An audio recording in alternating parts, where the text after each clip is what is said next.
It's time for Dodger Baseball. Live from Dodger Stadium, KCAL 9 presents the Dodgers as they take on the Arizona Diamondbacks. Hi, everybody, and a very pleasant Tuesday evening to you, wherever you may be. Game 2 of the 3-game series between the Dodgers and Arizona. Arizona has beaten the Dodgers 5 out of 7 here. They've split the 6 over in Arizona. Tonight, Ian Kennedy, the ace of Arizona, will go to the mound in quest of his 20th win. And, of course, he's a favorite to win the Cy Young Award. Opposing him will be Chad Billingsley, who is 10-10. Kennedy has beaten the Dodgers 3 times this year without a loss. And for Chad Billingsley, he is 1-2 against Arizona. And then tomorrow night, Clayton Kershaw will go for his 19th. So we'll get to the ball game. We'll have it all coming up right after this.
Back in the Box, where you can get anything on the menu any time of the day. Hi, everybody, and a very pleasant Tuesday evening to you, wherever you may be.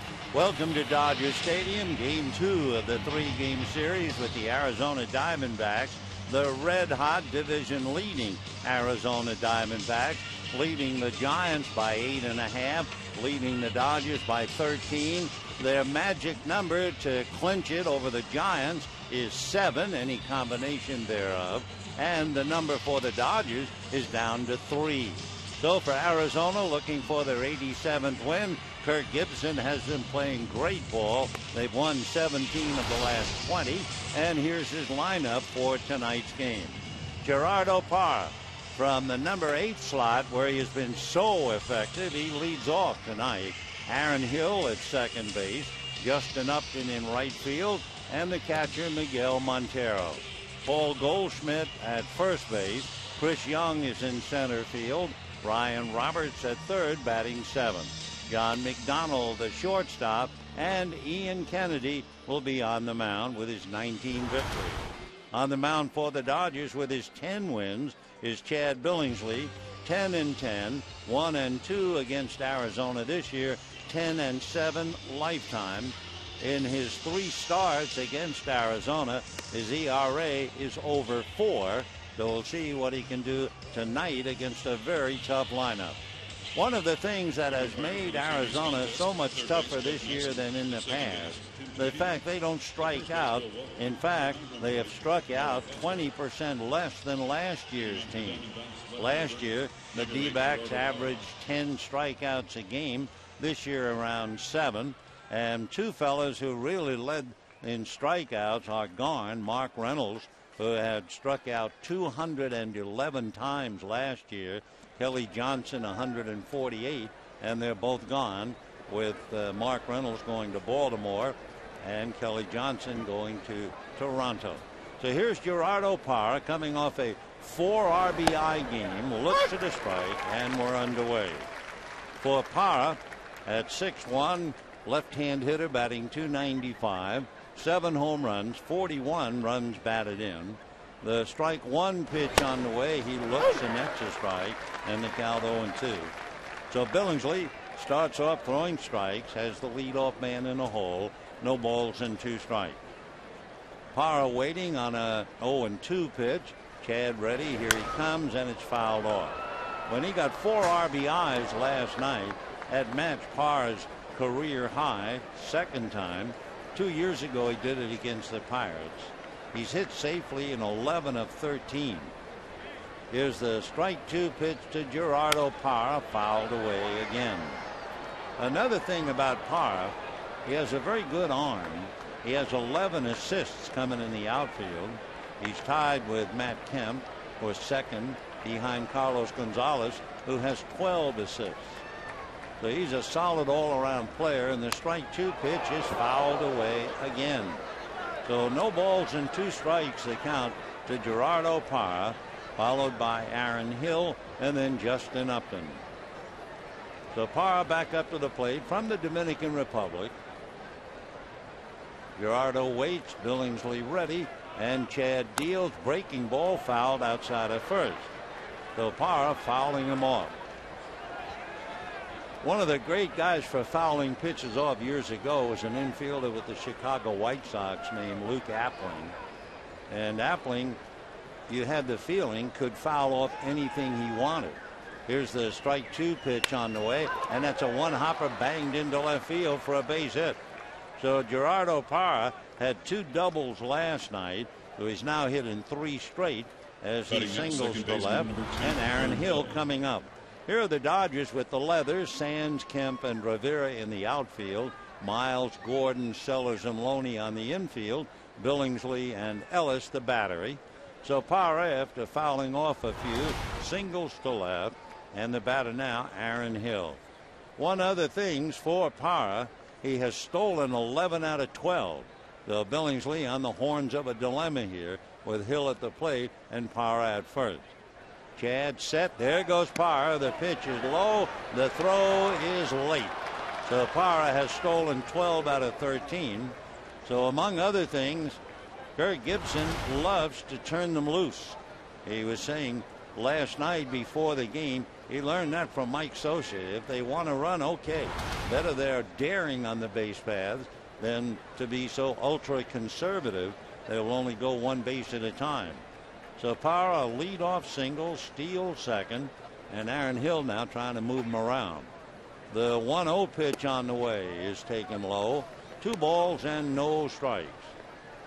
For Chad Billingsley, he's had some rough outings, and particularly his last 2 games. The last game in Washington, he lasted 2 1/3 innings, and the game before, he lasted only 4 in Atlanta.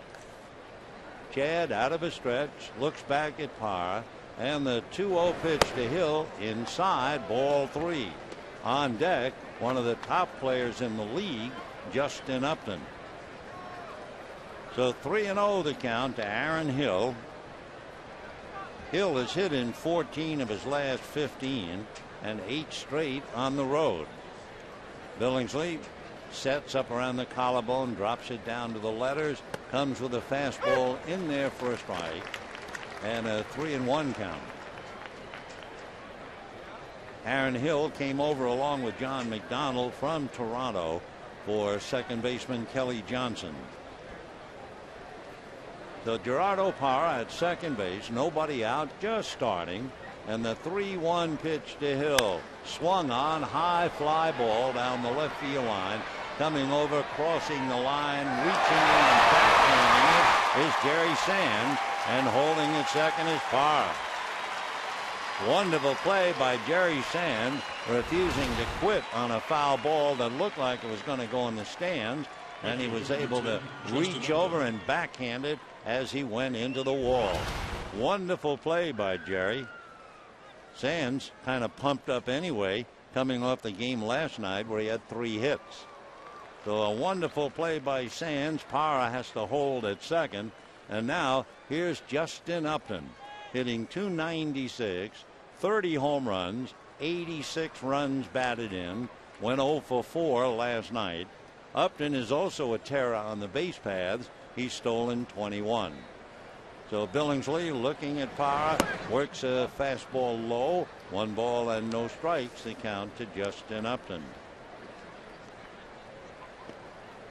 1 away in the first inning. In case you just joined us, Parra single to left, stole second. Hill fouled out on a fine play by Jerry Sands, and Upton waiting, 1 ball and no strikes.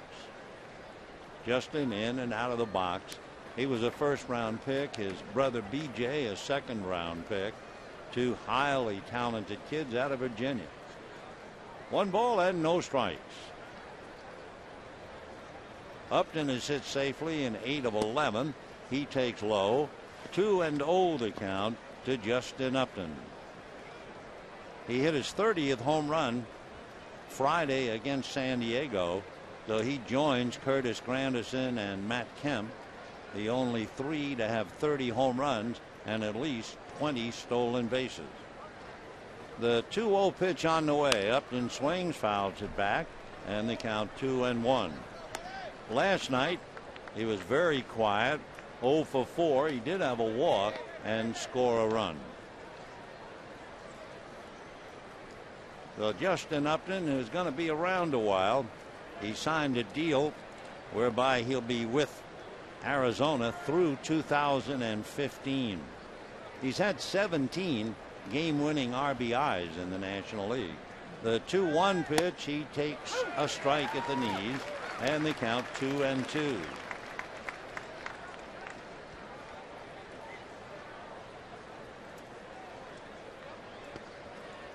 Upton, 24 years old, on the 25th of August, trying to pick up Gerardo Parra. And no doubt about it, he could steal third in this setup. The 2-2 pitch on the way. Billingsley deals very high, ball 3. With a power hitter like Upton, where the third baseman Miles has to play far off the bag, Arizona will steal third any time. And last night, a big play was a steal of third by Aaron Hill. That chased Ted Lilly right out of the ballgame. So Parra, who has stolen 12 out of 13, and Lilly along with Rod Barajas watching, and it's popped up. It's the shortstop, D. Gordon, waiting and makes the catch. So 1 minute, Chad Billingsley had a runner at second, nobody out, and a 3-0 count to Aaron Hill. Now he still has a runner at second, 2 outs later, and Miguel Montero coming up. So Upton pops to short, and here's the left-hand hitting catcher Montero. Among the catchers in the National League, Montero is right up there. He's 4th behind Molina, Ruiz, and McCann, hitting .278. Montero also has 15 home runs. Billingsley delivers high and inside off speed. 1 ball and no strikes to Miguel.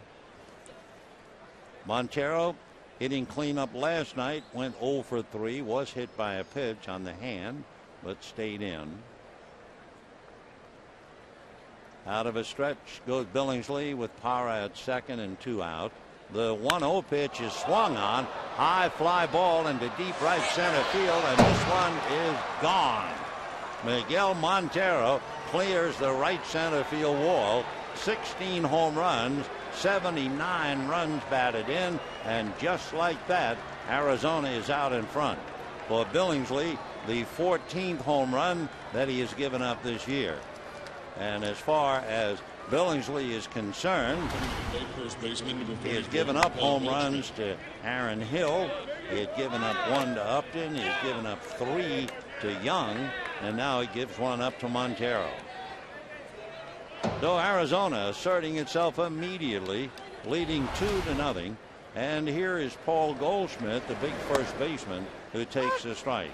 He's big until he steps into the batter's box, and then he bends at the knees and waist. So Miguel from Caracas in Venezuela powers 1 out, and it's 2-0 Arizona as Goldschmidt takes high. 1 ball and 1 strike to Paul. Another of the fine young players. He's 6'3" and about 245. The 1-1 pitch is swung on, lifted to right center. It's deep, but appears playable. Kemp goes along with Rivera, and it's Rivera for the catch. So Goldschmidt a fly ball. However, Arizona on the board with 2 and leading 2-0.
Run of the year with a man aboard. Just like that, the Diamondbacks lead to 0. The Dodger lineup, we'll have to give it to you as they check in because Gordon is right in the box. But D. Gordon leading off, then Justin Sellers and Matt Kemp. We'll go 3 at a time. Ian Kennedy into the windup, and the pitch to Gordon, a floater in there for a strike, and the count 0-1. Ian Kennedy looking for his 20th win. He is an even 6, 195 out of Huntington Beach. And Gordon fouls it away. 0-2 the count to be. For Kennedy, he is 27 years old come the 19th of December. He went to school at USC and was a first-round pick by the Yankees in 2006. The strike 2 pitch to Gordon is fouled away. Still 0-2. A couple of thumbnail sketches about Ian Kennedy before we get deep into the game. First of all, he has cut down home runs per 9 innings. His walks have decreased. Strikeouts to walk ratio has improved. His strike 2 pitch is low, ball 1. This year, he's had 1 month with an ERA below 2. He's had 3 months with an ERA below 3. And he is really tough with runners at third. He misses high in the count 2-2. He is also a workhorse, working on Gordon, who's batting .269. D started off September with 16 hits, but has been shut down ever since the club went to San Francisco. Fouls it back to the wire, and he's still there 2-2. Hitters like to swing at Kennedy's first pitch, and he's a workhorse. Coming into this game, he had made 3,116 pitches. He's also pretty much of a fly ball pitcher. The 2-2 pitch on the way is inside, ball 3. He's made 22 quality starts. But the numbers that he has turned in have been absolutely remarkable. Ian ready. His 3-2 pitch on the way, swung on, banged into left center for a base hit. That's going to go towards the wall. It's smothered by Parra, but just threw a body block at it to hold Gordon to a double. So D. Gordon slaps one to the gap. Parra has to dive at the ball to keep it a double. Otherwise, with Gordon's speed, it's a triple. And Gerardo just diving to smother it, and then came up throwing. So D. Gordon doubles to left, and the batter will be Justin Sellers. The interesting angle here in a big league battle with Gordon at second. Justin Sellers, he's also from Huntington Beach. He went to Marina High School, where Kennedy went to La Quinta High School. So Justin checks in, and Kennedy out of a stretch. A look at second, the right-handed deals, and it's fouled back to the wire. 0-1 the count. Sellers hitting .213 with a home run and 10 runs batted in. Playing second base tonight. Played a little bit of third base and played very well in San Francisco. Sellers 25. And as we said, Kennedy will be 27. The strike 1 pitch on the way. Ian ready and deals, and that's fouled back. And the count 0-2. Ian Kennedy has been absolutely perfect against the Western Division. He has 9 victories, no losses, and an earned run average of 1.8. By the way, Clayton Kershaw is 9-2 against the West, and he'll be on the mound tomorrow night. Kennedy out of a stretch. A look back at Gordon. The pitch to Sellers, fouled away right into the Arizona dugout. In this Kennedy's breakout season, his 9 wins against his own division alone are 1 less than all the games he had won in his career coming into this season, 10. Last year, you may remember Roy Halladay's first season in the National League East for the Phillies. He went 14-1 against his own division. Here's the strike 2 pitch coming up. Instead, it's a turn and a look, but no throw. 0-2 the count. 2-0 in favor of Arizona on a home run by Miguel Montero. Now the strike 2 pitch with Gordon at second base. That's flared into right field on the dead run, and dropping in front of Hill, taking third on the fly ball single is Gordon. And just like that, the Dodgers have runners at first and third, nobody out in the first inning. Hill tried to get under it, could not quite reach it, nor could Upton, coming in from a deeper right field.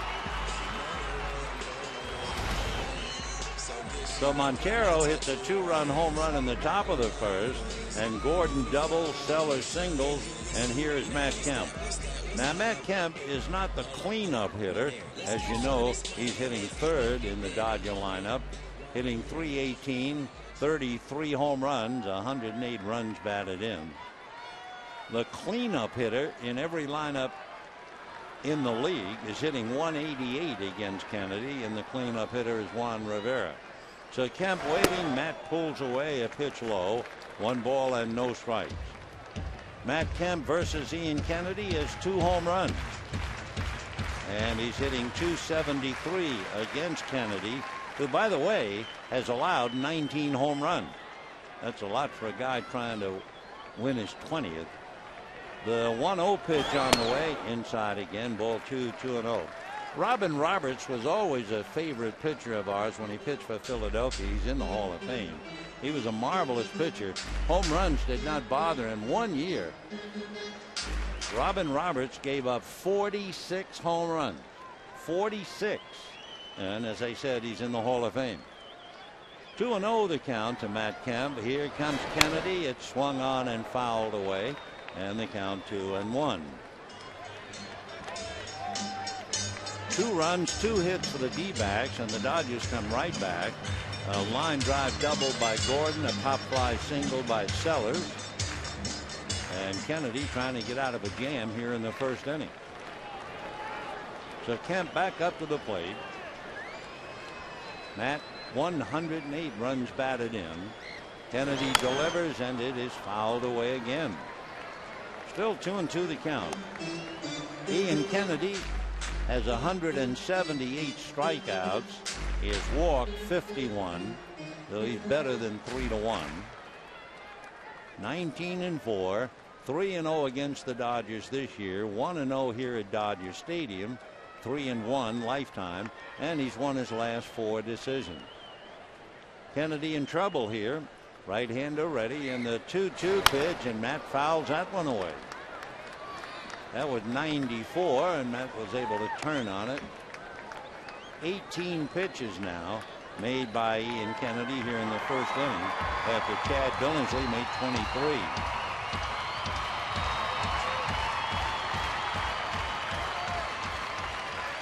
Two and two, the count to Matt Kemp. Sellers at first, Gordon down the line from third. Kennedy reading Montero. And now time. Miguel going out to talk to him, so time out for the moment. Another thing about Kennedy, he works awfully hard. And despite a high pitch count, up to 105 pitches, the league's hitting about 118 against him. When he gets over 106 to 120, they're hitting just 154. So he's made at least 100 pitches in 22 straight starts. That goes from early April until the middle of August. Here's the 2-2 pitch to Matt Kemp, swung on, a slicing fly ball to right, Upton racing to the line, makes the catch in foul ground, and a run will score as Gordon brings it in.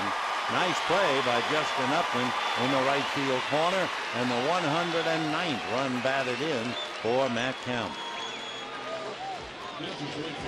So Kemp going down the line to pick up a man. Sellers holding at first. It is 2-1 in favor of Arizona. And the batter now, Juan Rivera. With Sellers at first, 1 out. D-backs 2, Dodgers 1. Rivera batting .265, 9 home runs. That's for the year. He takes a strike. With the Dodgers, he's hitting .298 with 3 home runs and 34 runs batted in. Rivera has certainly revitalized his season since he came to L.A. He was hitting .243 with Toronto and .298 with the Dodgers. They're keeping an eye on Sellers. Rivera has had 15 extra base hits in only 49 games, though he's vastly improved his numbers coming over from Toronto. He no doubt knows John McDonald and Aaron Hill, the double play combination for Arizona. They just came over from Toronto. Pitch low and away, and that evens it up. 1 ball and 1 strike to Rivera.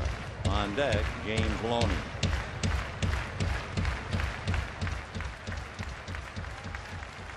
2-1 in favor of Arizona, and we're just starting first inning. Kennedy looks in, getting a sign. Now set at the belt. Sellers takes a cautious lead at first. 1-1 pitch is popped in the air. Second baseman Aaron Hill is there waiting and makes the catch. So Rivera pops it up. We have 2 down in the first inning, and James Loney coming up. James Loney against Ian Kennedy is 3 for 8 with a home run. So for Loney, brings a .375 batting average up there. Overall, he's hitting .277, 9 home runs, 51 runs batted in.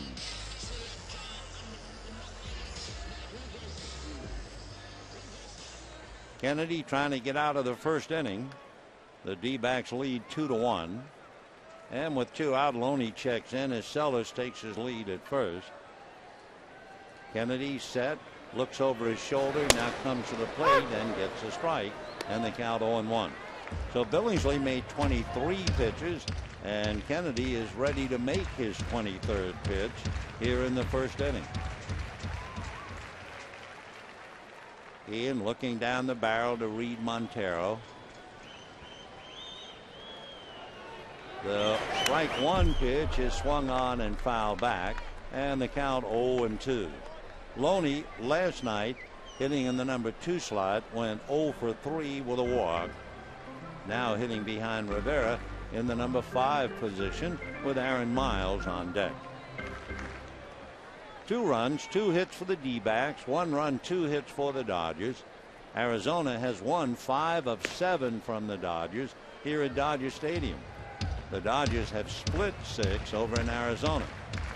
So Kirk Gibson coming back to a place that has given him one of the great memories in his life, and one of the great memories certainly in the city of Los Angeles in Southern California.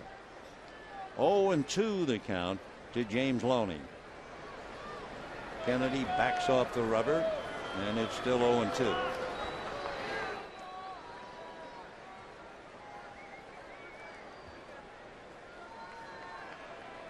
Kennedy out of a stretch.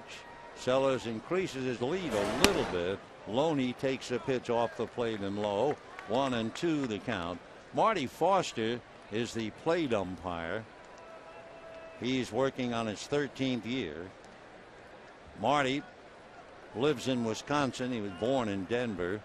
Sponsors an orphan every year for the Queen Louise home in St. Croix.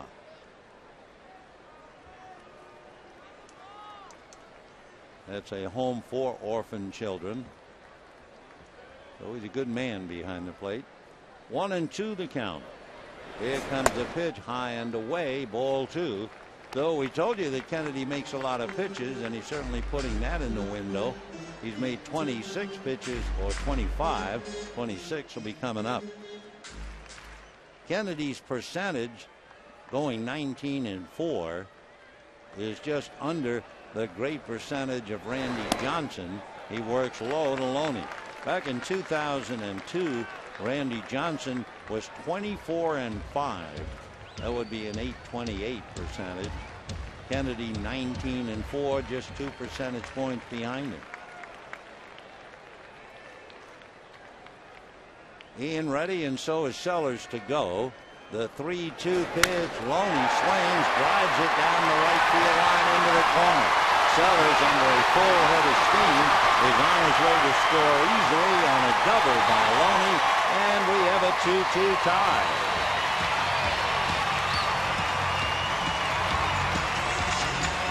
So James Loney driving in Sellers, and the Dodgers answering back. Miguel Montero hit a 2-run home run in the top of the first inning, and the Dodgers, not fazed by a 19-game winner, come right back to get even. And the batter now will be Aaron Miles, with Loney, proud possessor of his 25th double and the 100th double in his career, takes his lead at second base. Here's Miles hitting .281, 3 home runs, 41 runs batted in, and he takes a strike. Let's face it, the Dodgers have to be a little bit inspired.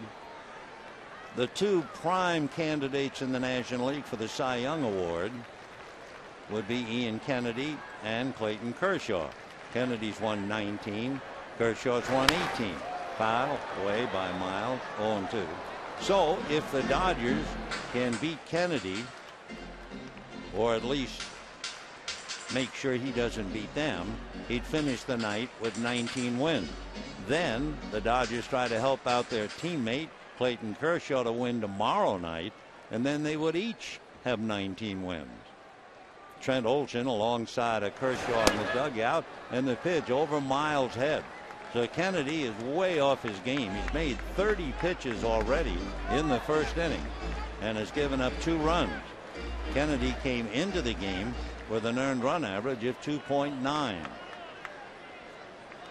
Ian out of a stretch, and the 1-2 pitch to Aaron Miles. That's taken inside at the knuckles. That would take the hair right off the back of your hand. 2-2 the count to Aaron Miles. Hitting 7th in the Dodger lineup and waiting patiently on deck is left fielder Jerry Sands. 2-2. Aaron Miles trying to pick up Loney. A 2-2 tie, so we have deuces all over the place. Miles swings, hits one into center, base hit. Charging it is Young. Here comes Loney, and he will score. And the Dodgers get off the floor and take the lead, 3-2.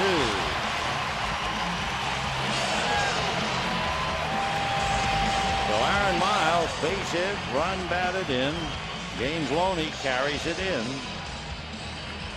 So the Dodgers continuing to scramble no matter where they are, whatever they have to do. Under 500, 13 games back. The competitive fire still burn. And after giving up 2 in the top of the first against the top pitcher in the league as an opponent, Ian Kennedy, they've come back with 3. Charles Nagy out there talking to the young pitcher. And Don Mattingly kind of walking around in the dugout as Loney doubled in the tying run. Miles singles Loney in, and the Dodgers lead 3-2 in the first inning. Kennedy, by the way, has now made 32 pitches in the first inning. So he is laboring indeed. Jerry Sands, who had 3 hits last night, pop fly single to right, line drive single to left to drive in a run, and a ground ball single to right. Now up there for his first at bat tonight. Jerry looks at a strike, and the count 0-1. Sands, with 3 hits last night, manages to get his average to 203. 2 home runs, 19 runs batted in. Miles at first, held on by Goldschmidt. Kennedy ready, and the strike 1 pitch off the plate. 1 ball and 1 strike. So Kennedy coming home. He's from Huntington Beach and being rudely treated here in the first inning by the Dodgers. 3-2 Dodgers in the first inning. Sands waiting, and the 1-1 pitch on the way. Swung on and foul back. In on the hands, and a 1-2 count.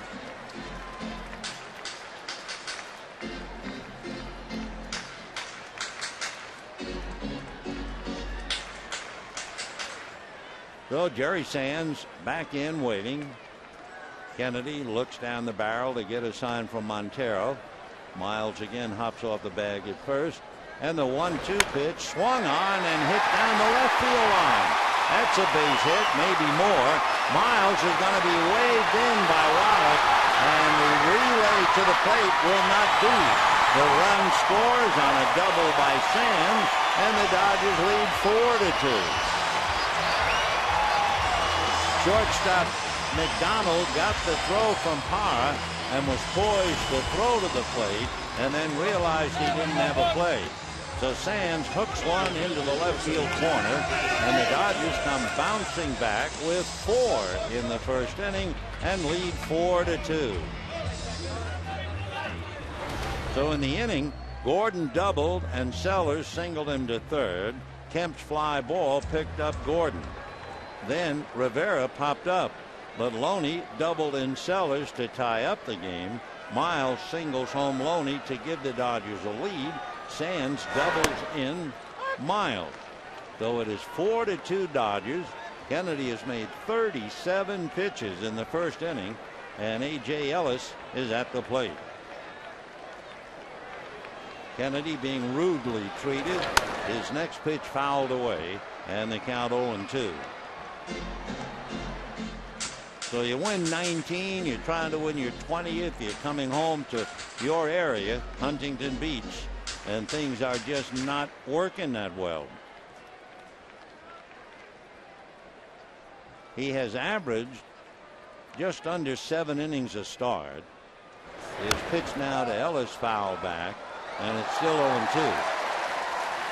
For Ian Kennedy, he came in here, as we told you, he makes a lot of pitches, but we didn't think he would make as many as he has made. This will be the 40th pitch he has made in the first inning.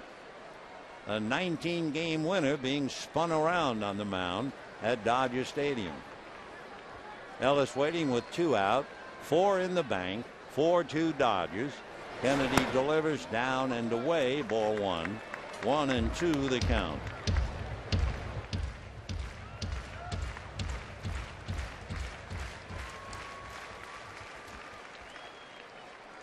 Kennedy from a stretch. Sands at second. The pitch to Ellis is taken on the inside corner. Strike 3 called. But the Dodgers send 8 men to the plate. 4 come home. And at the end of an inning, Dodgers 4, D-backs 2.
Pitches while surrendering 4 runs. He has given up 4 runs in a game 3 times. He has given up 5 runs in a game once, and he gave up 7 runs in a game once against the Oakland A's. So now in the second inning, it'll be Chris Young to start it off, and Billingsley is high, ball 1, 1-0. Young hitting .231, but 20 home runs, 68 runs batted in. Billingsley comes back 1-0, gets a strike, and the count 1-1. Chris Young with 20 stolen bases. He's the first D-backs player to do 20 and 20, 3 different years. He takes inside, 2 balls and 1 strike. For Chris Young, he has 5 walk-off home runs. The pitch to Chris is taken high. That's in his career. 5 career walk-off home runs. He has 6 career games with a walk-off RBI. Now the 3-1 pitch on the way, taken for a strike, 3-2. Matt Williams, coaching at third, had 7 walk-off hits. Luis Gonzalez had 8, for the most in Arizona history. 3-2 pitch coming up, and Young takes high, ball 4. So Billingsley, who made 23 pitches in the first inning, gave up a 2-run home run to Miguel Montero, has been given a 2-run lead as he goes to work here in the second inning. And the batter now, Ryan Roberts. Roberts with 18 home runs, 55 runs batted in, and he has had a fine year. Billingsley out of his stretch. A look over at Young. Still looking now to the plate, and he's in there for a strike. 0-1. Young has stolen 20 out of 29. Loney holding a corner on him. They're the two boys, remember, in high school rivals, played against each other. And here they both are in the big leagues and doing very well. Roberts 2 for 4 last night. Throw to first. Young diving back to the bag. Roberts last night had a couple of singles and a run batted in. Young last night had a double. D-backs scoring 7 runs last night on 9 hits. But tonight it's 4-2 Dodgers, and we're only in the second inning. 0-1 the count. Strike one pitch to Roberts, and that's low and away. 1-1 the count to Ryan. Roberts again checking with Matt Williams. D-backs had 2. Dodgers came back with 4. Ryan Roberts out of Fort Worth, Texas. Went to the University of Texas, Arlington. 1 ball and 1 strike. Billingsley ready. Here he comes, and it's swung on, lifted to right down the line. Cruising over as Rivera makes the catch. Tagging just to draw the throw is Young, and a good strong throw keeps him at first base. So Roberts fly ball to right, 1 away. Shortstop, number 16, John McDonald. John McDonald coming up. We have not seen McDonald before. He came over in the deal that sent Kelly Johnson to Toronto. John McDonald is from New London, Connecticut. Went to school at Providence College. Lives now in Westlake, Ohio. He was a big Yankee fan as a kid. McDonald, 27 years old. He will be in a couple of days, the 24th. Right-hand batter, takes a look at a strike, and the count 0-1. McDonald has always been a defensive whiz. No power. He did hit 6 last year for Toronto, but 6 home runs is certainly not his game. And he's been basically a .250 hitter, but they say a magician with the glove. 0-1 to John McDonald. Billingsley ready and delivers. Fastball popped in the air to shallow left. Sands is right there and makes the catch for the second out. So Young walks. Roberts flies to right. McDonald is shallow left. And Ian Kennedy coming up. 4-2 Dodgers, top of the second. Kennedy has a half a dozen at-bats where he has collected a base hit. He has 2 doubles, 2 runs batted in. Strikes out about a third of the time. Right-hand batter.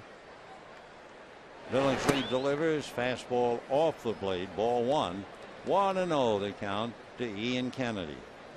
If you joined us late, Parra singled and Montero had a 2-out home run to right field to give Arizona a 2-0 lead, and the Dodgers stormed back for 4. Now the 1-0 pitch. Kennedy looks at the strike. 1-1. So that was a pretty good accomplishment to come back against a 19-game winner and rough him up for 4 on 5 hits, including 3 doubles. 1 ball and 1 strike. Billingsley with 2 out comes back 1-1, gets it in there. 1-2.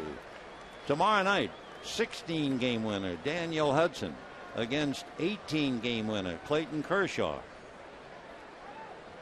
Kershaw making his mental notes, watching the hitters. The 1-2 pitch coming up. Down and dirty, blocked nicely by Ellis, and a 2-ball, 2-strike count. As we mentioned, the magic number for Arizona, 7 to take care of the Giants. The magic number for them to take care of the Dodgers, 3. Young at first, but with a pitcher at the plate, you don't expect him to run. The 2-2 pitch to Kennedy with 2 out, and it is high, ball 3. On deck, Gerardo Parra. This is the 14th meeting of the year. The D-backs have won 8 of the 13. Dodgers still have 3 more, the last 3 games of the year in Arizona. 3-2, Young goes, little ground ball to third. Miles is right there to get it, and that'll be that. A leadoff walk and nothing else. So Billingsley walks off, and at the end of an inning and a half, Dodgers 4, D-backs 2.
To 2, and we go to the bottom of the second inning.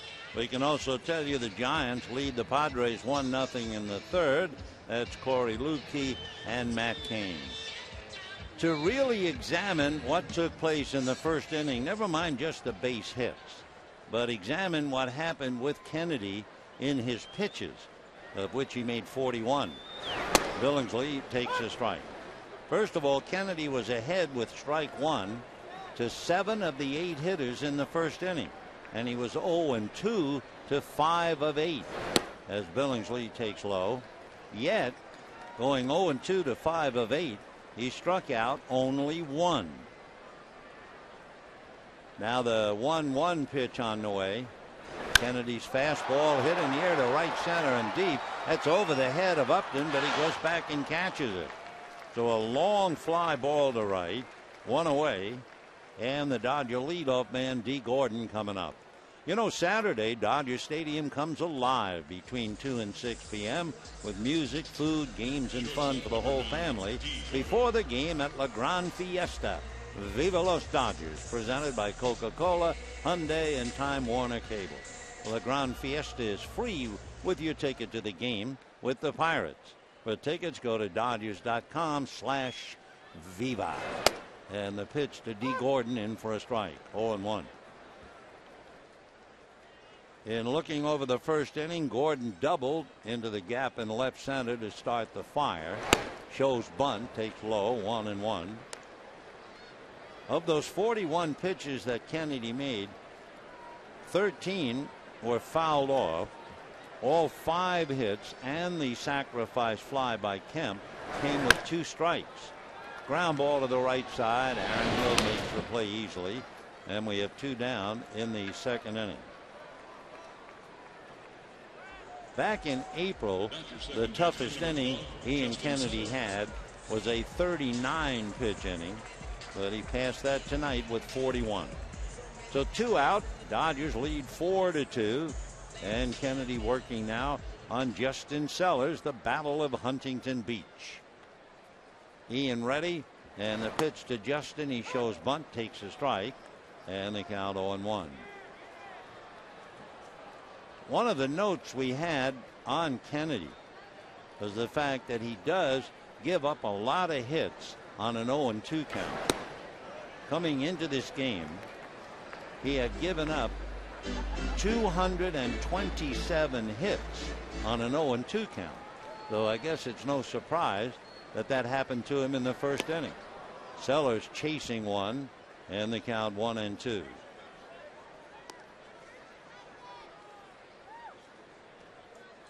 Four runs, 5 hits for the Dodgers. 2 runs, 2 hits for the D-backs. And we're in the second inning. Here's the 1-2 pitch on the way, and that's low. 2-2 the count. Ian Kennedy, 4 pitches. Fastball, slider, curve, and change. Kind of a cutter, but they still pretty much figure out 4 pitches. Curveball can be a little suspect. He is not one of those fellows who's going to overpower you with a fastball.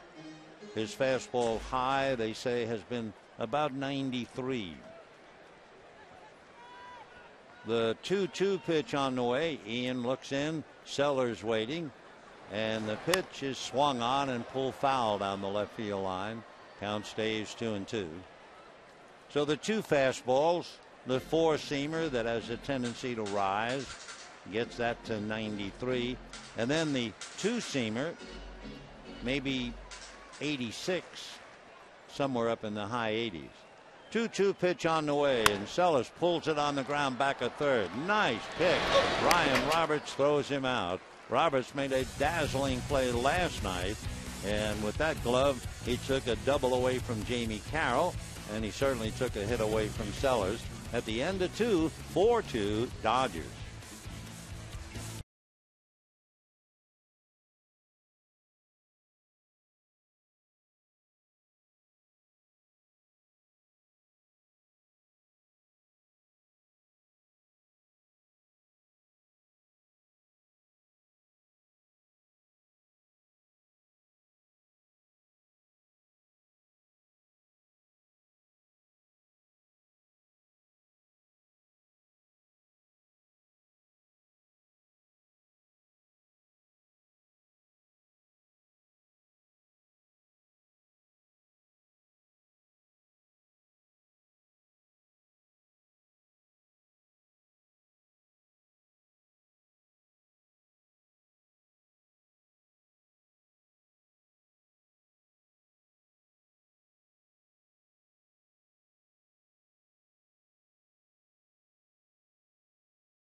The D-backs 4-2 as we go to the third inning. Gerardo Parra, Aaron Hill, and Justin Upton in that order. Parra opened up the game with a base hit to left field, promptly stole second. He's stolen 12 out of 13. Rode home on the 2-out home run by Montero. Billingsley's pitch is popped up. Going out is Gordon. Kemp comes along with Sands, and it's Sands making the catch. So Parra doesn't hang around. And we have 1 out in the third inning. 4 runs, 5 hits for the Dodgers, 2 runs, 2 hits for the D-backs. And here is Aaron Hill, fouled out on a nice play. Jerry Sands reaching into the stands to backhand his foul ball. Aaron Hill has some sock. He's hitting .321. He takes a strike. 2 years ago with Toronto, he had 36 home runs and 108 runs batted in. The next year, 26 home runs and 68 runs batted in. He takes low. When the Blue Jays traded him for Kelly Johnson, he had 6 home runs and 45 RBIs. Aaron Hill is from Visalia. The 1-1 pitch on the way, swung on and missed 1-2. Aaron went to school at LSU. Meanwhile, the boy from Defiance, Ohio, Chad Billingsley, trying to get above the 500 mark. 10-10, 1-2 with Arizona, 10-7 lifetime. 1-2 pitch, and Hill promptly lifts it into the gap in left center, and that's heading for the wall. It hits the wall, comes back to Sands, who guns it into second base, but by that time, Hill is standing at second with a long double. So Aaron Hill doubles high off the left center field wall. Nice retrieve by Jerry Sands. The ball was not about to be caught, but Sands, after it hit the very top of the padding of the wall, it came back. Tough break for Hill. That could easily have gone out. So the long double brings up Justin Upton. Hill at second, 1 out, 4-2 Dodgers. Quite a scramble here, only in the 3rd inning. Billingsley ready and delivers, and Upton chases a bad ball, and the count 0-1. Upton against Billingsley. Came in with 7 hits, a home run, but hitting less than 200 against Chad, and he popped up in the 1st inning. Strike 1 pitch on the way, and Upton bangs it into center for a base hit. Kemp comes up and he bobbles the ball, but stopping at third was Hill. That's one of those things where the ball was hit so hard they were going to stop Hill anyway. Kemp, thinking about a throw to the plate, charged, scooped, and juggled and dropped it, but there was no play anyway. So 1st and 3rd, a long double, almost a home run, now a line drive single, and here comes Miguel Montero. So Billingsley leading 4-2, but with 1 out, he's in some trouble. Montero hit that home run in the 1st inning. He has 16 home runs, 79 runs batted in. Dodgers would prefer to look at the other column, where he is grounded into 13 double plays. They have to worry about Upton over there at first. Hill down the line from third. Billingsley out of his stretch. And the pitch to Montero, fly ball to left center. Moving over his Sands, tagging up his Hill. The throw coming to the plate way off line. Upton, however, stayed at first. So Montero's fly ball picks up Aaron Hill. And that makes it 4-3 in favor of the Dodgers. So Montero has driven in all 3 runs.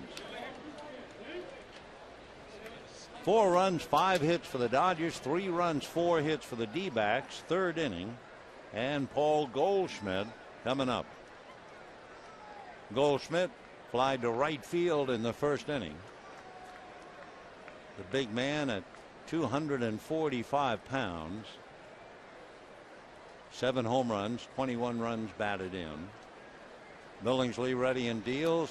Goldie takes in the dirt. Ball 1. 1-0 the count.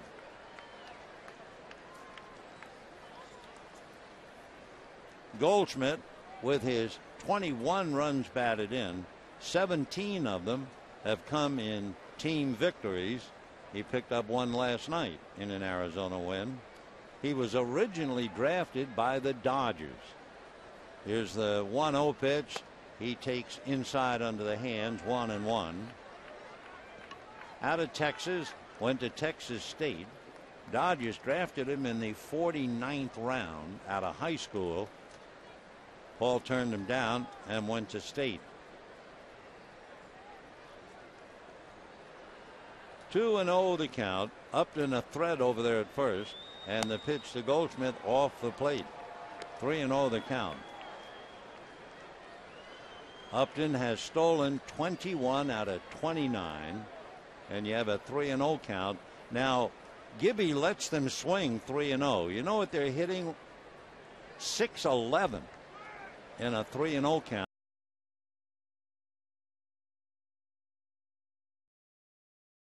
For 18 when a D-backs hitter on a 3-0 count swings. Which, when you think about it, the aggressiveness that they show and have shown all year is a reflection on the way Kirk played the game anyway. He has always had a football mentality. 3-1 pitch coming up. Runner goes. It's fouled away. So Upton, who represents the tying run at first with 2 out. Quite a start. D-backs got 2 in the top of the first. Dodgers came back with 4. D-backs get a run here in the third, and they have the tying run at first base. Goldschmidt on a 3-2 count, waiting. Out of a stretch goes Billingsley. Looks over at Upton. He goes, and it's fouled away.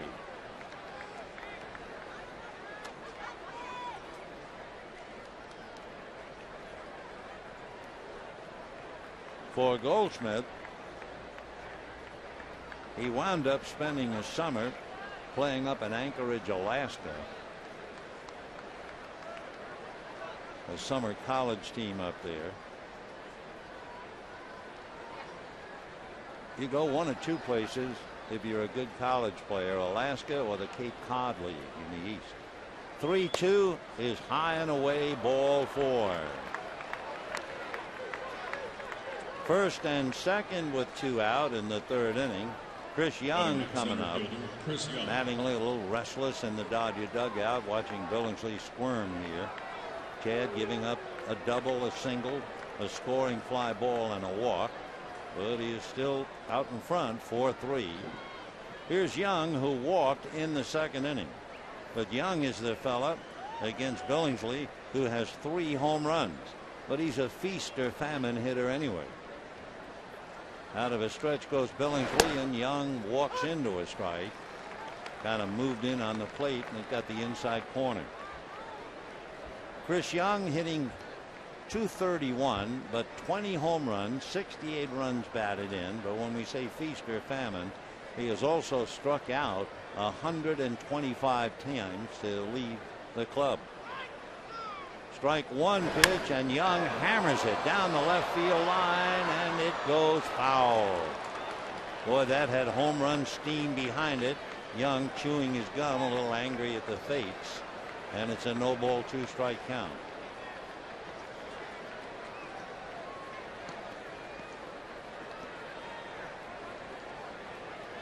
The Chris Young, so near and yet so far. 28 years old, out of Houston, Texas. Now the strike 2 pitch coming up to the right hand hitting center fielder. Billingsley works away. 1-2 the count.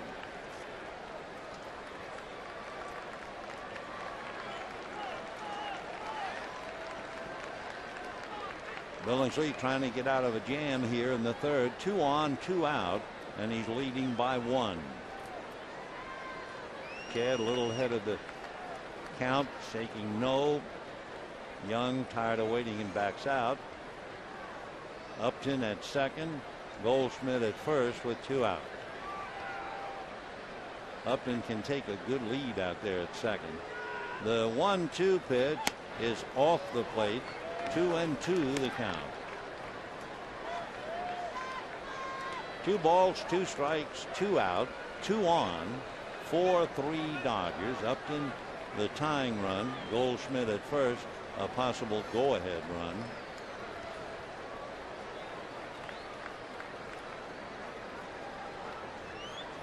Young waits. Billingsley very deliberate, and the 2-2 pitch on the way, swung on, broken bat, little pop fly. Sellers goes out and one-handed. So Chris Young almost hits a home run, then breaks his bat and pops up. Billingsley out of the jam, but not before giving up a run. 4-3 Dodgers.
Now 4-3 as we go to the bottom of the third inning.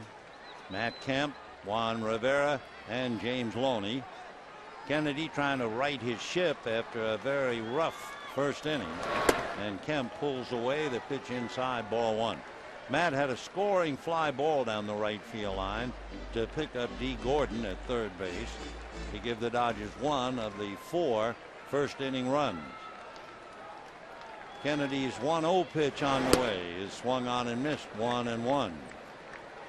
Kennedy was with the Yankees in 2007. He had 3 starts with them, but he wasn't on their postseason roster. He had a minor back injury. He in a long look in, Kennedy waiting, and the 1-1 pitch fouled away off to the right. 1-2 the count to Matt Kemp. Kemp, a home run hitter, but he can hit them out anywhere, left, center, or right. Last night, he hit a home run to right field. It was the 9th home run that he has hit to right. He has 8 to left, and he's had 17 to center. The 1-2 pitch is low and away, and a 2-ball, 2-strike count.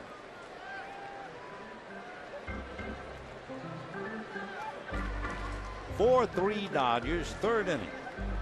Ian Kennedy trying to win his 20th. Right-hander's 2-2 pitch on the way is swung on and foul back.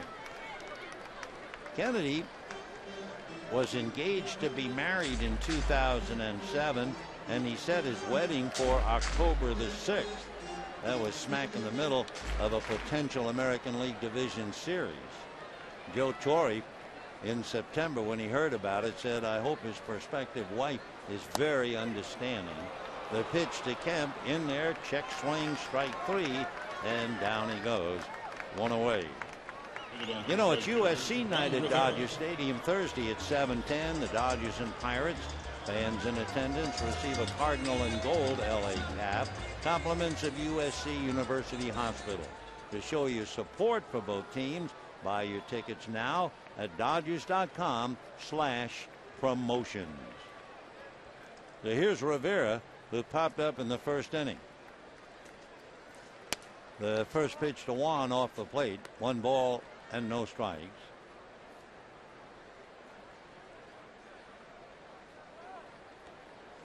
Rivera playing the outfield and first base, doing a good job wherever they played him. Takes off the plate, ball 2. Shows you the competitor, the veteran baseball's thinking prowess. I don't know if you saw it or not, Sunday's game in San Francisco, playing first base, and the ball went through his legs. The 2-0 pitch taken for a strike. Running after the ball with his back to the infield, Rivera picked the ball up and hiked it like a football between his legs. Hiroki Kuroda, another veteran, was there at the bag to handle it, and the Dodgers got a big out, a creative out at that. 2-1 pitch popped up. Coming down the line is Ryan Roberts, third baseman, looking up into the night and makes the play. And we have 2 down here in the third inning. First baseman, we were talking about Ian Kennedy and his wedding plans. Turned out October the 6th, his college sweetheart, who was a USC basketball player, they were married on the 6th. Then they flew back to meet the team, which was traveling during the playoffs. Of course, as it turned out, he didn't play anyway. So 2 out, and here's James Loney, and he takes a strike. 0-1. Light breeze rippling the flags in center field. Loney did more than ripple some flags. He ripped a double to drive in one and set up another. Strike 1 pitch is fouled at the plate, and the count 0-2 to James. Tomorrow night should be another good one. Daniel Hudson. Hudson has had a fine year. He's 16-9. And Clayton Kershaw will be on the mound for the Dodgers. Kershaw 18-5. The pitch low. Kershaw's earned run average 2.3. Daniel Hudson, meanwhile, on the screen talking to his mates in the dugout. We'll be looking at him tomorrow evening. 1-2 the count to Loney. Kennedy ready. Right-hander comes back way outside, and a 2-ball 2-strike count. Off-speed pitch at 78.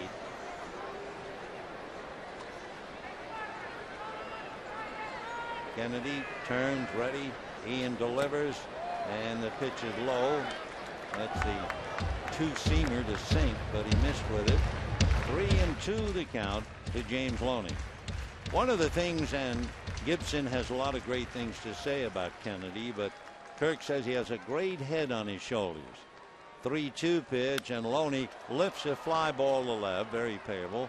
Parra is right there. Gerardo takes it, and that's 7 in a row retired by Kennedy now. And at the end of 3, 4-3 Dodgers.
By Time Warner Cable and by Nissan and your Nissan dealer.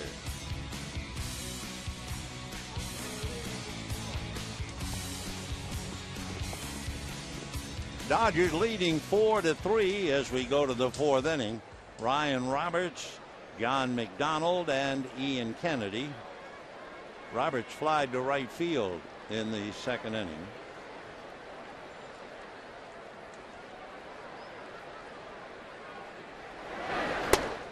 Off speed, a little high, ball one.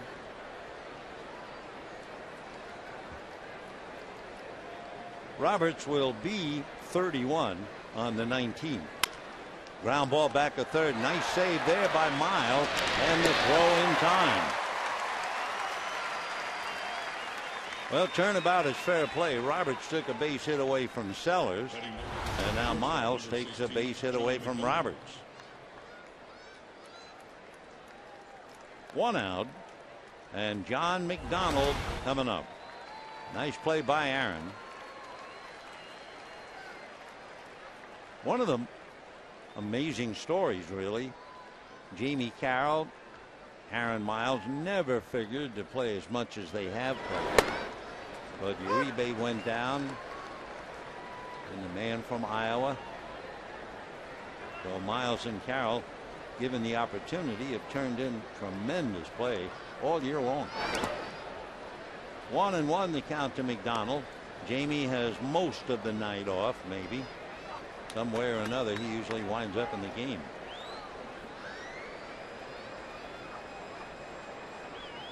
One ball, one strike. 1-2. McDonald has been around a while. He was signed back in 1996 out of Providence College by the Indians. He'll be 37.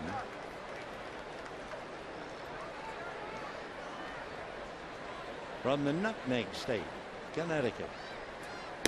2-2.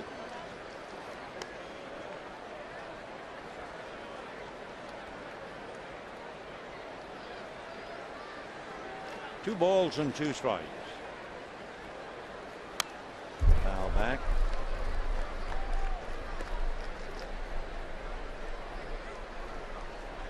McDonald talking about his relationship with his dad, playing catch in the backyard. And his dad would make McDonald throw the ball, hit his dad in the chest to make him accurate, concentrating. And he used to always ask his son, "Are you having fun?" And his son, playing baseball in high school, his father was a fireman throughout John's childhood.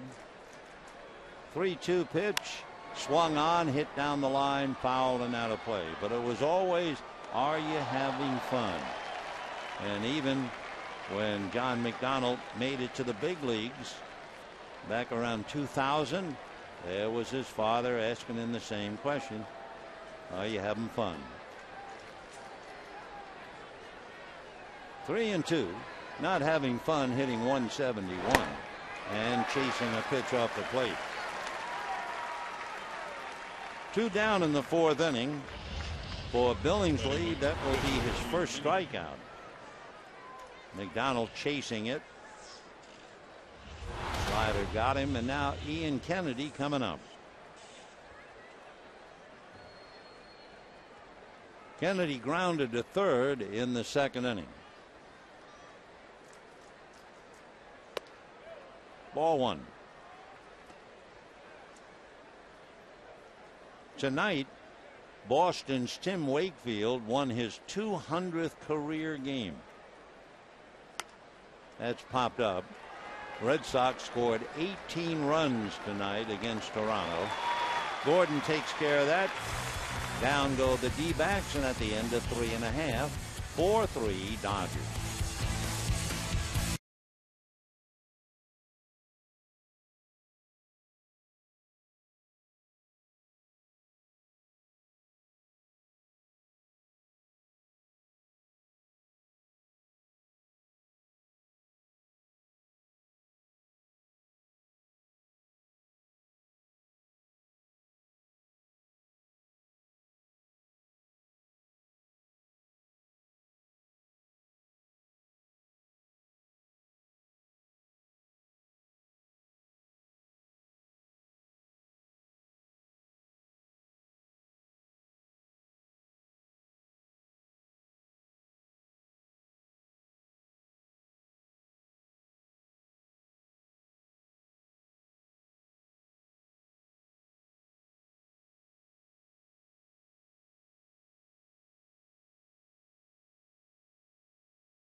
We just want to conclude the note and a tribute to the Red Sox Tim Wakefield winning his 200th career game tonight. Of the 111 pitchers in history who have more than 199 wins, only 3, Phil Niekro with 328, Charlie Huff 216, Eddie Cicotte 208, were knuckleballers. Joe Niekro won 221, but only 168 were as a knuckleballer. So for Tim Wakefield, he has joined a very distinguished club tonight with his 200th career game victory.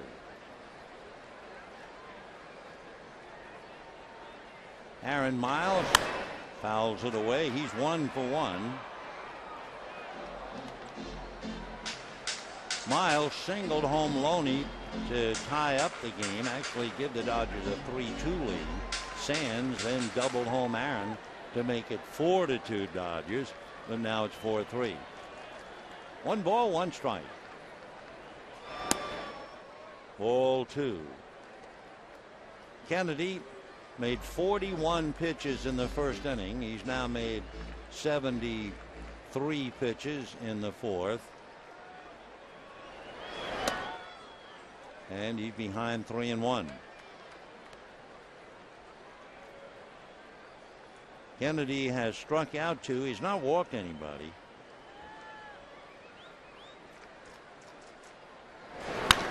And a fly ball to right center, pretty deep but playable.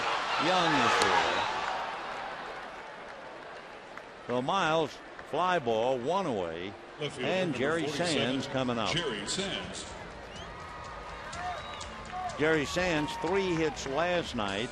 Then in the first inning made a wonderful catch on a foul ball hit by Aaron Hill, and then came up to the plate in the bottom of the first inning and doubled into the corner to cash in Miles and give the Dodgers a 4-2 lead.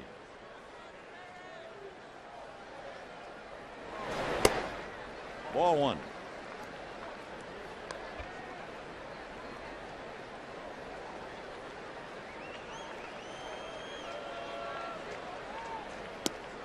And ball 2. On deck, catcher A.J. Ellis.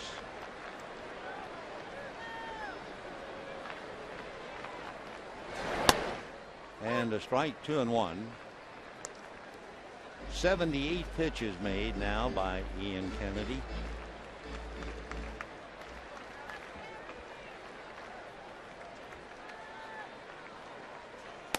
Ian is certainly not a common name.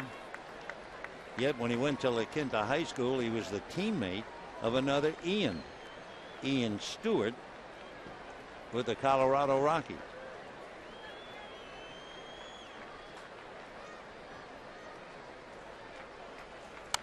Fouled away. Fastball at 94. So 3-2 the count to Jerry Sands.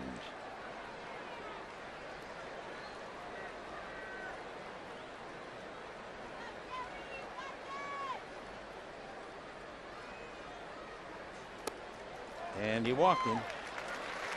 So the 1-out walk breaks a string of outs. 8 in a row had been retired. First walk given up by Kennedy. A.J. Ellis struck out in the first inning, so the young catcher coming up. And out on deck, Chad Billingsley.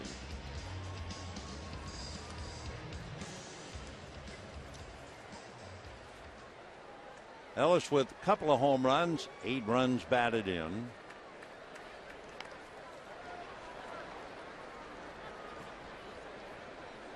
Sands has stolen 3, but he's been caught twice.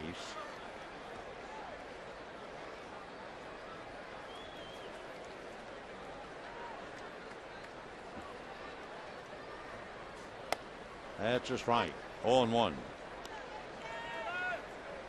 Ellis was called back on the 23rd of August.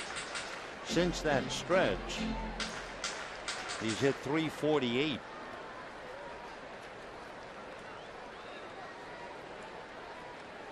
No balls and 1 strike to A.J. And a line drive that flattens Kennedy and goes into center for a base hit. So Ellis continues to swing the bat well, and he almost takes Kennedy's head off with that line drive. Pitcher number 58, Chad Billingsley. That close. So first and second, one out, and Chad Billingsley coming up. Billingsley might be asked to bunt. If so, he has 4 sacrifices. He does have 8 hits, including 3 doubles and a home run. D-backs think he'll probably try to sacrifice, and he shows bunt and drops it down. Montero has only one play, and that's at first. Bill Sands would have beaten a throw to third. Ellis safely in at second. Billingsley does his job. So the Dodgers have runners at second and third with 2 out, and young D. Gordon coming up. D. Gordon. D hitting .272 with first base open. D-backs still have to defend against the bunt, so both Roberts and Goldschmidt shorten up. Last night, Gordon went 0 for 5. He was called out on a very close play at first base on a bunt. It appeared in the videotape that he was safe, but he was called out. 0-1 the count to Gordon. 8 runs batted in.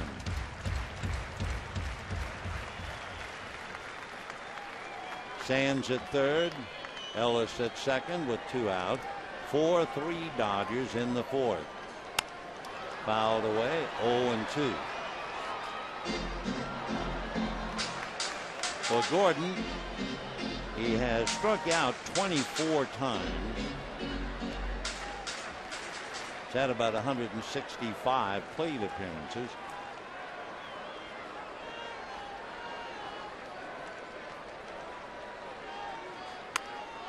Check foul.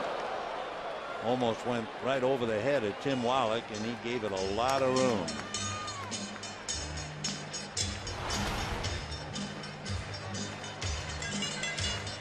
Good reaction, but where's the ear flap, Tim? Nope, none of them do it. Change 1-2.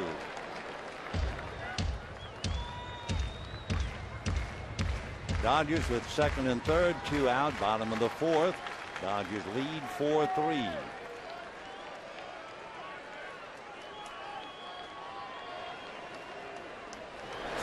Fastball popped up, shallow center.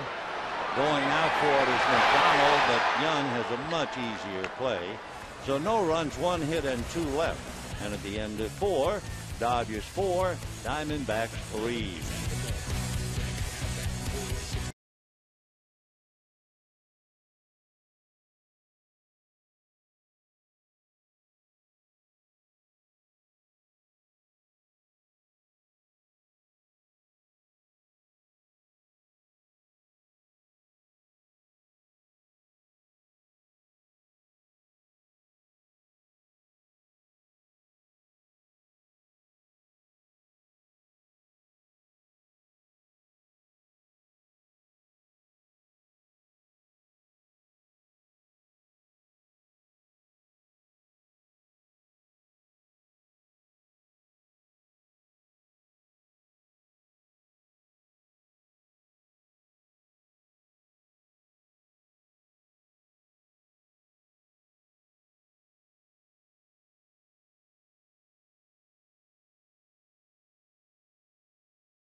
Combination is 178421. Enter now on kcal9.com/clubhouse combo. Brought to you by Morongo Casino Resort and Spa. Tonight's game started on a high note and a wild note. The D-backs got 2 in the first inning on a home run by Miguel Montero with Parra aboard. Dodgers came back with 5 hits, 3 doubles, and 4 runs in the bottom of the first. D-backs got a run in the third, and here we are in the fifth. Dodgers trying to hold on to the 4-3 lead, and Gerardo Parra, 1 for 2, will start it off. Right. Parra, a dynamite 8th place hitter, now hitting leadoff tonight.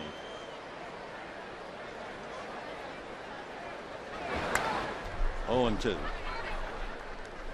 In the plan, they hit him 8th against left-handers, but no matter where he is, hitting .296, 7 home runs, 41 runs batted in, and a strong throwing arm in left field. 11 assists. Fouled. 0 and 2. Parra signed with the D-backs 7 years ago and finally came up, made the club 2 years ago. Still had to spend some time back in the minors, but he's been with them now solid for a year and a half. Little roller. Billingsley will just keep on going.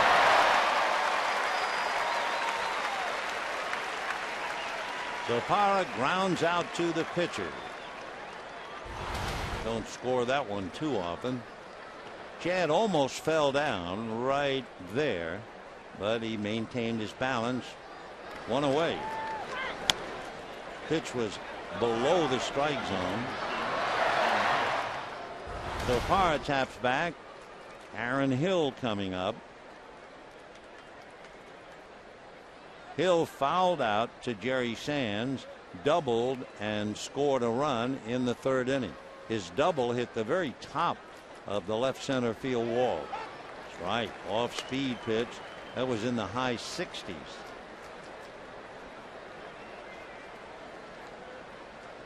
As we mentioned earlier, he hit as many as 36 home runs for the Blue Jays 2 years ago. Just trying to learn the pitchers over here in the National League.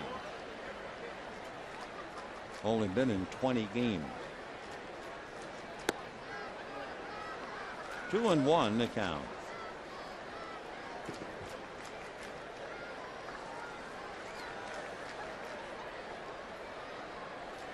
Hill has hit safely with his double tonight, 15 of his last 16 games. So he is certainly getting accustomed to National League pitching. He's also hit in 9 straight on the road. Foul ball, 2-2.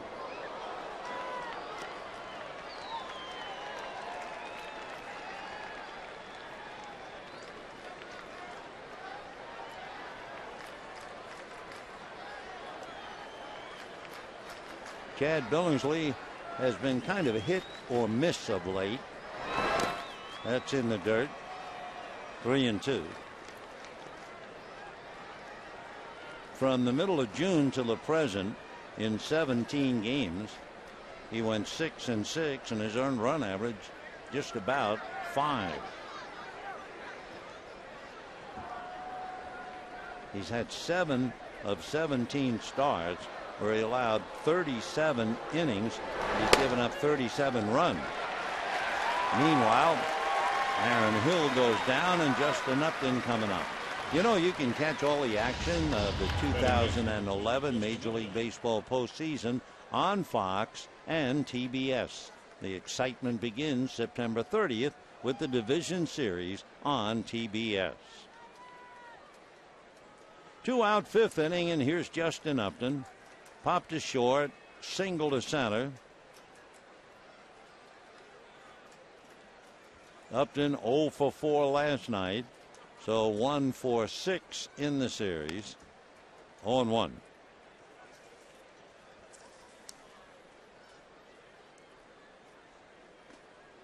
Upton with his base hit is hit safely in 9 of 12.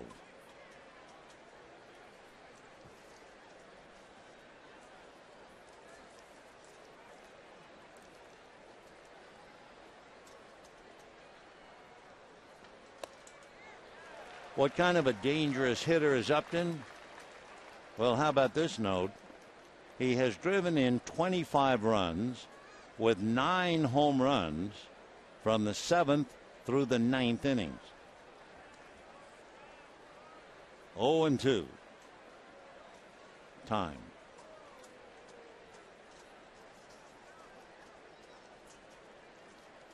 We talked about his walk-offs.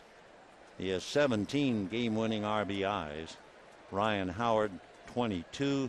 Ryan Braun 17. That's popped in the air. Ellis takes a look at Loney. Loney coming over to backhand it. So Billingsley sets him down 1-2-3. He's retired 7 in a row, and the Dodgers lead 4-3.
Brought to you by Carl's Jr. $6 burgers made with 100% Black Angus beef.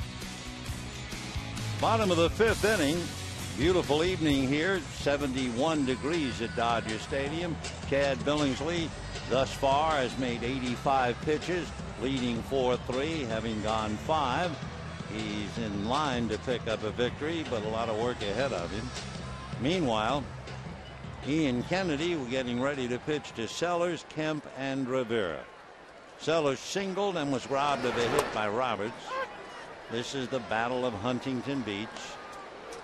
La Quinta High School on the mound, Marina High School at the plate. 0-1. 1 ball and 1 strike.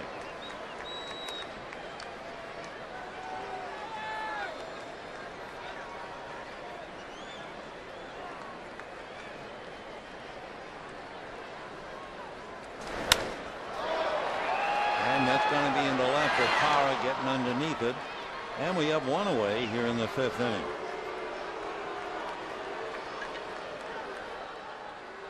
Dodger center fielder number 27, Matt Kemp. Matt Kemp had a sacrifice fly in the 1st inning and struck out in the 3rd. Psychologically, I've always had some problem saying sacrifice fly, because I really don't feel that the hitter is sacrificing anything.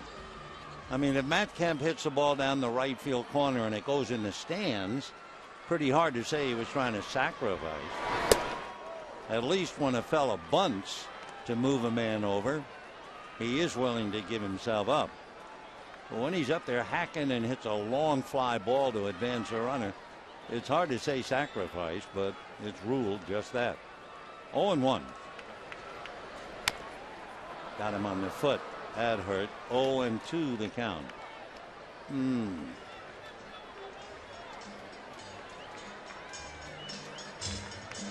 No balls and 2 strikes, the count to Matt Kemp.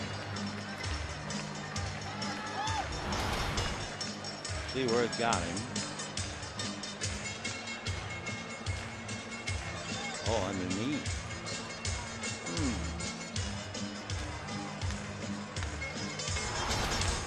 He's still not ready. No balls and 2 strikes, the count to Matt.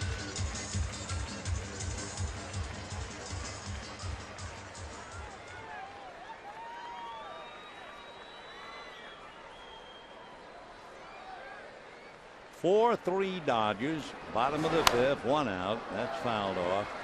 Earlier I was talking about Luke Appling having the ability to foul off pitches. One of the stories they told about Luke, before a game he went to a White Sox official, said, I'd like to have 2 balls and give to a couple of kids, etc. And the fellow said, no, I'm sorry. Wouldn't give them to him. And the balls cost $2.75 in those days. Down goes Matt. So Appling went up to home plate and fouled off 10 pitches, supposedly then looked over at the White Sox official and said, that's 27-50 now and I'm not finished. That's one of the stories about foul balls and Luke Appling. Well, we have 2 down here, and here's Juan Rivera.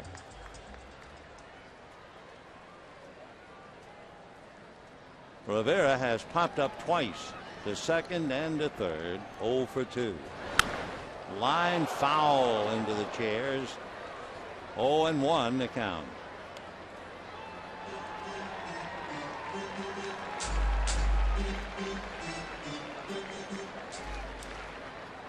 Juan's had good numbers.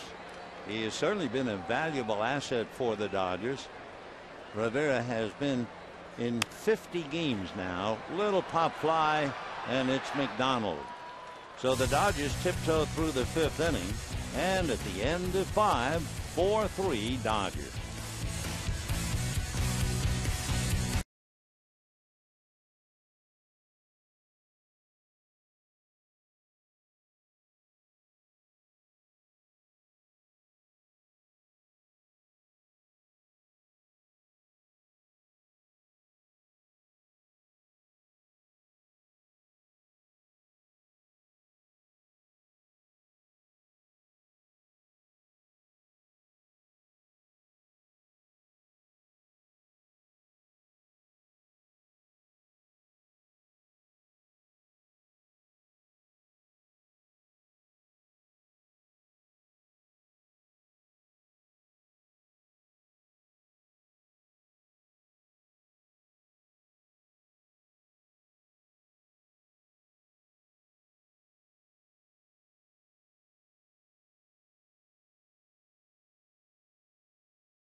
Score in baseball tonight, the fact the Red Sox beat Toronto 18-6. On this day in 1977, the Dodgers beat San Diego 18-4.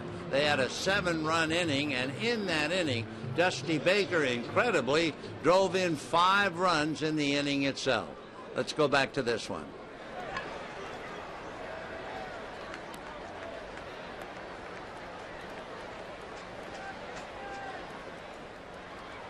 Miguel Montero to lead it off. Ball 1.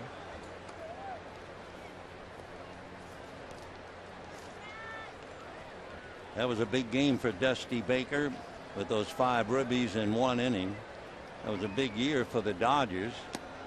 You may remember that Dusty Baker, Ron Cey, Steve Garvey, and Reggie Smith became the first foursome in Major League history to hit 30 or more home runs in the same season.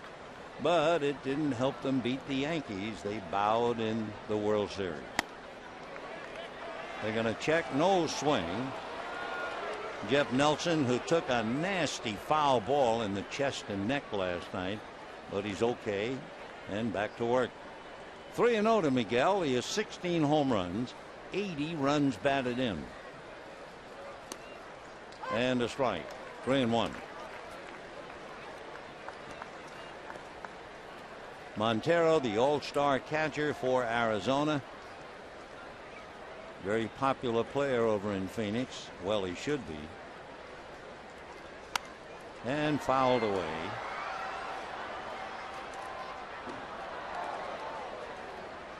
Two years ago, Montero had 16 home runs, but he had 59 runs batted in. This year, 16 home runs, 80 runs batted in, a career high.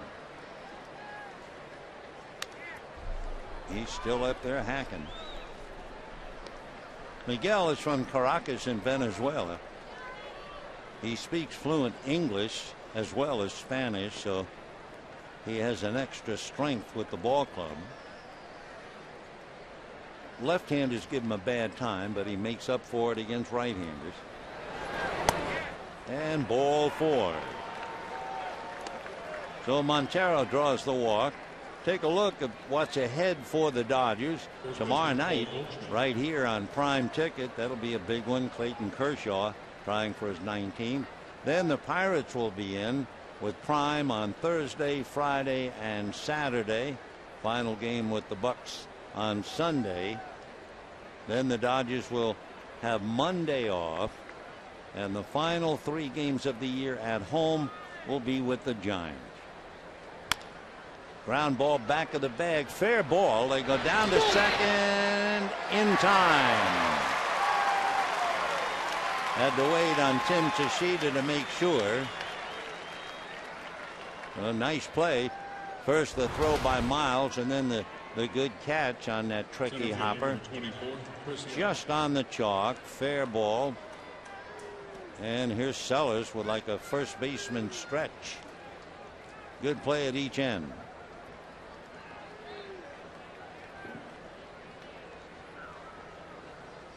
5-4 force play.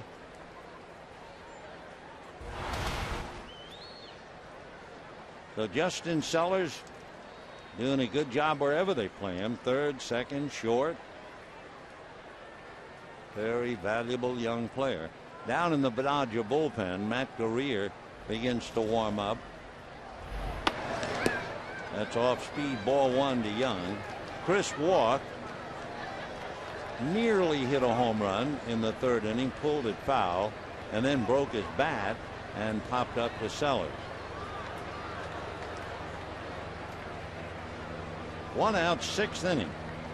4-3 Dodgers. Ball 2. Ellis now going out to Counsell Billingsley. Chris Young, originally signed by the Chicago White Sox at a high school in Texas. Now you have a home run hitter up there, feast or famine, as we said. He hits some home runs, he strikes out a lot. Here's the point. So far, Billingsley has made 95 pitches. There have only been 4 swings and misses by Arizona hitters. So this is a dangerous combination here. 2-0 to Chris Young. In there. Young is 6'2", 185, just turned 28. One of those things, the scouts went to see some games to look at one fella, and all of a sudden they saw Chris Young. Well, who is that? And signed him. And hit it right out in front of the plate. A.J. Ellis makes the throw. Down to second base goes Goldschmidt, representing the tying run, and Ryan Roberts coming up. So Young 0 for 2 tonight after walking twice and having a double last night. Third baseman, number 14, Ryan Roberts.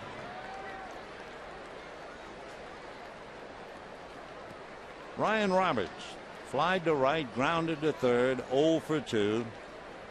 Ground ball to third in the 4th inning. Aaron Miles made a good play. Down in the Dodger bullpen as Billingsley gets close to 100 pitches. He's made 97. Hung-Chi Kuo is throwing alongside of Matt Guerrier. Strike to Roberts.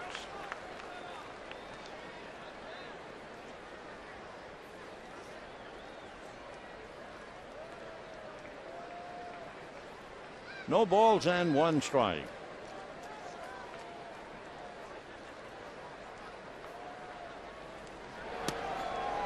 Just off the plate, 1-1. When the Dodgers come up in the bottom of the 6th, they'll have Loney, Miles, and Sands. Billingsley would be due up 5th.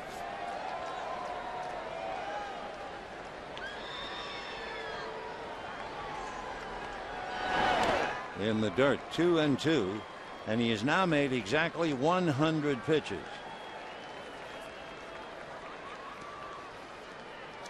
For Billingsley, it has been a while because he has not pitched that well. Last time out, 74 pitches, game before 90. Then last week in August, he made 123 pitches against Colorado. And a fly ball, Matt Kemp on the run.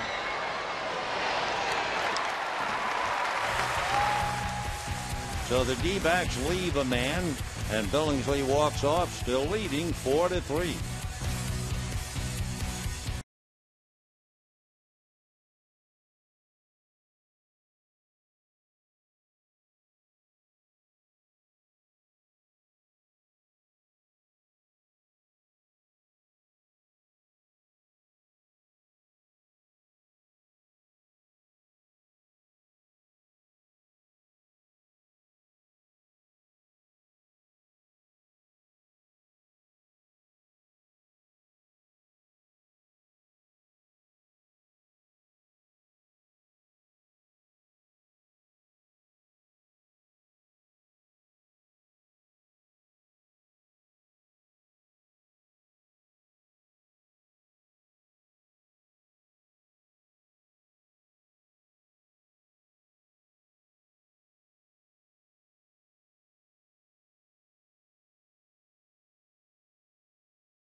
Brought to you by Dodge. Visit Dodge.com or your local dealer today.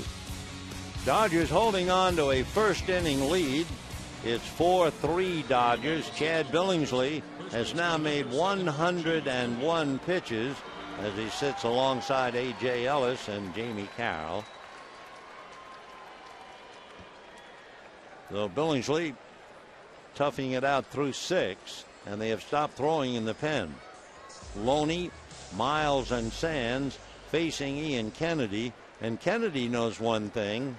Although his team has had a man on in the 6th inning and again in the 3rd, he's still a buck short, and he's due to bat second in the 7th inning. The unseen enemy for Ian Kennedy is the foul ball. That's a strike. He's made 100 pitches now, and he's had 26 foul balls. A shattered bat, and Goldschmidt will take it to the bag. Part of the bat 20 feet up along the first base line. The bulk of the bat 40 feet or so down the line. So that thing really came apart. One away in the 6th inning.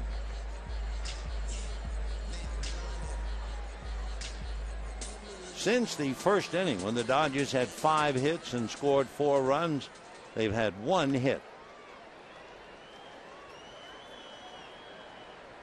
Though there was somewhat of an imposter on the mound for Arizona in the first inning. Now the Dodgers have been looking at 19-game winner Ian Kennedy. 4 runs, 6 hits for the Dodgers, 3 runs, 4 hits for the D-backs. Fly ball to center. Young is there. Second time Miles has done that. He's 1 for 3. You know, the Coca-Cola Value Pack is available Sunday and Sunday and Wednesday Dodger home games. Includes 4 tickets, 4 Dodger dogs, 4 Cokes, and for all applicable games in September, you'll also receive a Don Mattingly bobblehead with every ticket, all starting at $20 a seat. For more information, go to Dodgers.com/specials. Jerry Sands doubled and walked, hitting .208 and a strike. So fans, he has been on base 4 straight times, 2 singles last night, and a double and a walk, and now a base hit to right field.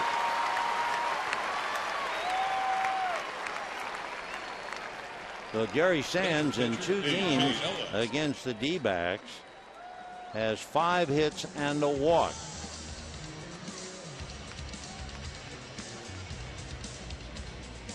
Two-out single brings up A.J. Ellis, who struck out and singled to center in the 4th inning. Ellis hit a line drive. Kennedy had a duck for his life.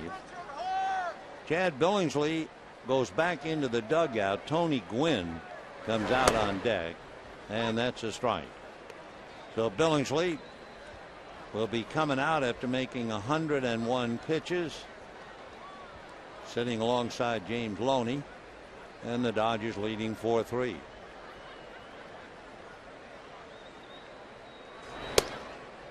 One and one to Ellis. When the D-backs come up in the 7th inning, John McDonald, the shortstop, and Matt Guerrier in the pen. Then Ian Kennedy or a hitter, and Gerardo Parra. Foul back, 1-2. Kennedy has now made 108 pitches. Made 41 pitches in the 1st inning. If anything cooks his goose, that will be it.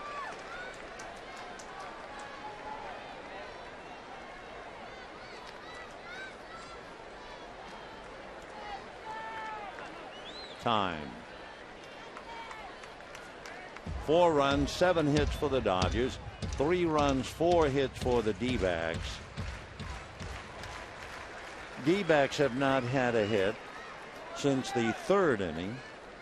Dodgers have had 2 hits since the 1st inning. That's strike 3. Down goes Ellis.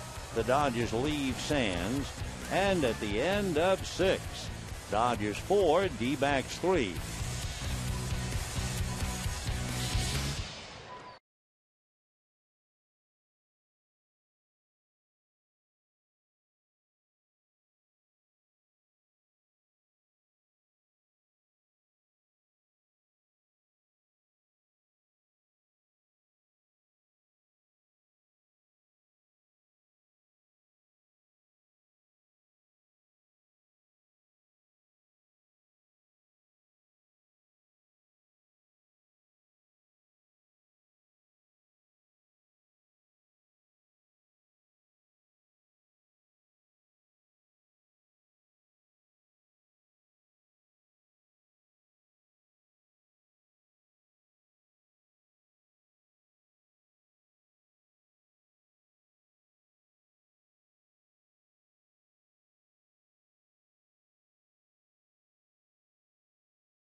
and add one more team in each league.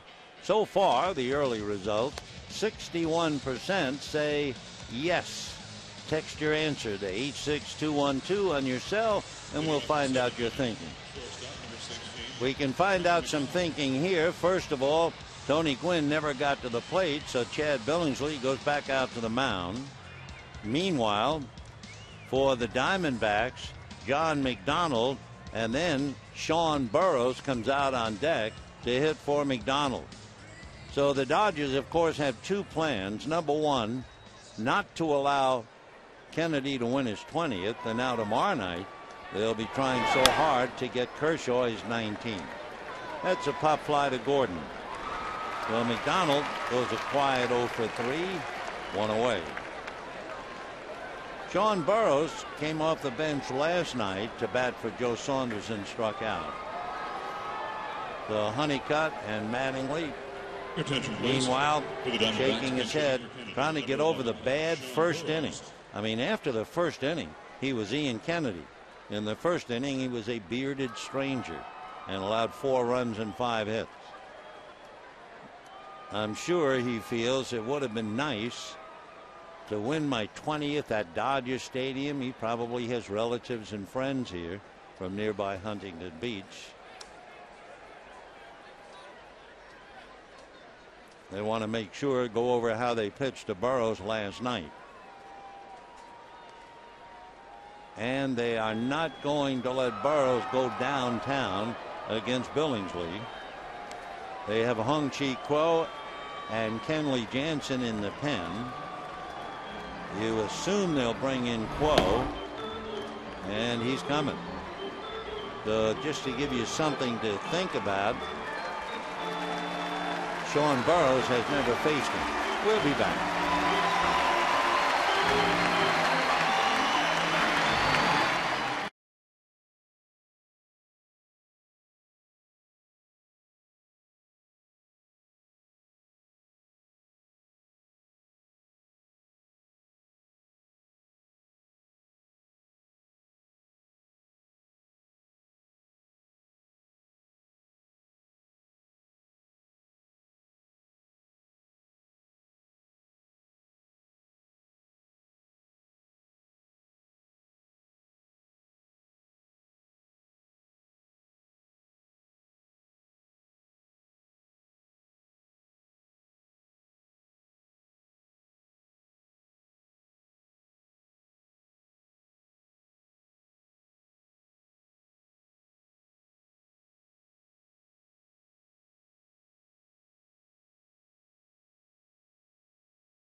Brought to you by Sports Authority, the official sporting goods retailer of the Los Angeles Dodgers, and by your Southern California Lexus dealer, who invites you to test drive a luxurious Lexus today.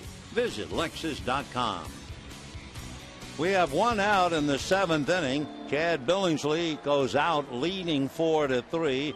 Hung Chi Kuo came in to pitch to Sean Burroughs, and Kirk Gibson then yanks Burroughs, and he'll have the right-hand hitting Colin Cowgill coming up. So Billingsley allowed 4 hits, 3 earned runs, and goes out leading after 102 pitches. Now Cowgill facing Kuo. Hung Chi, as you know, struggling. 31 strikeouts but 21 walks. Colin Cowgill was the top player in the Coast League this year. Playing at Reno, he hit .354. He's not a big man. He's about 5'9", 195 pounds, out of Lexington, Kentucky. And ball 1. Cal Gill hitting .221, 1 home run, 6 runs batted in. Went to the University of Kentucky and maintained a 4.0 grade point average. That's a strike. 1-1. He was signed by the Diamondbacks 3 years ago in the 5th round. 1-1.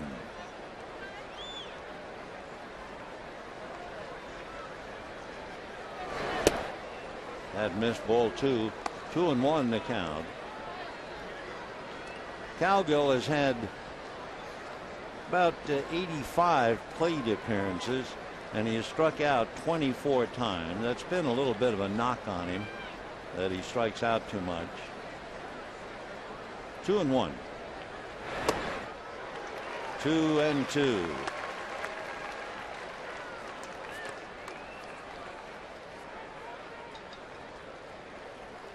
So Hung-Chi Kuo just trying to throw strikes, take care of the hitter. With Kennedy a spectator in the dugout, for the moment anyway, he would fall short of winning his 20th. If so, there's only one 20-game winner in the major leagues. That would be Justin Verlander, who won his 23rd tonight to go 23-5. The Tigers won the game 5-0 over the White Sox. Detroit has now won 11 in a row, with Verlander leading the way. 2-2 to Cal Gill.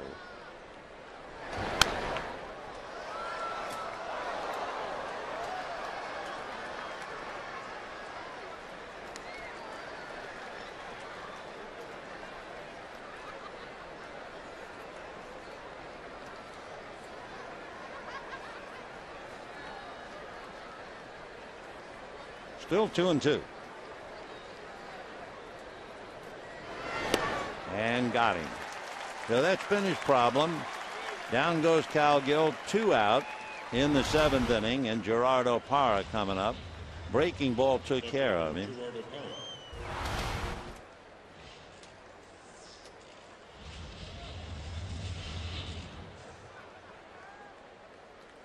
Gerardo Parra single to left, stole a base, rode home on the 2-out home run by Montero. Since then, flied to left and dribbled one, and Billingsley scooped it up on the run and beat him to the bag.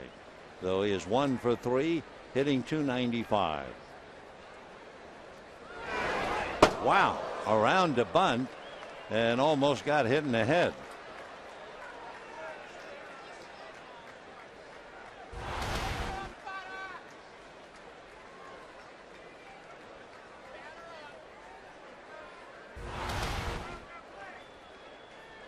One ball and no strikes.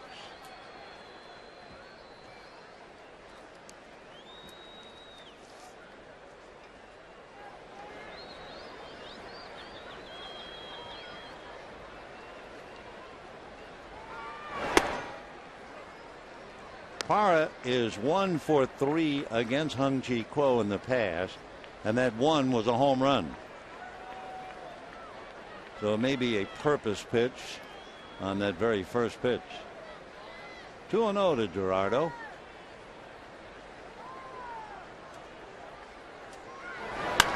And a high fly ball. Sands coming over across the line, reaches in. This time couldn't get it. In the first inning, he had a similar foul ball, leaned in and backhanded it on a ball hit by Aaron Hill. Couldn't quite get there. So 2-1 the count to Gerardo Parra.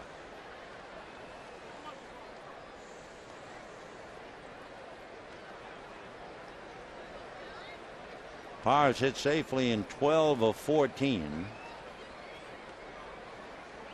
That includes tonight. And ball 3. On deck, Aaron Hill, who was fouled out, doubled, and struck out.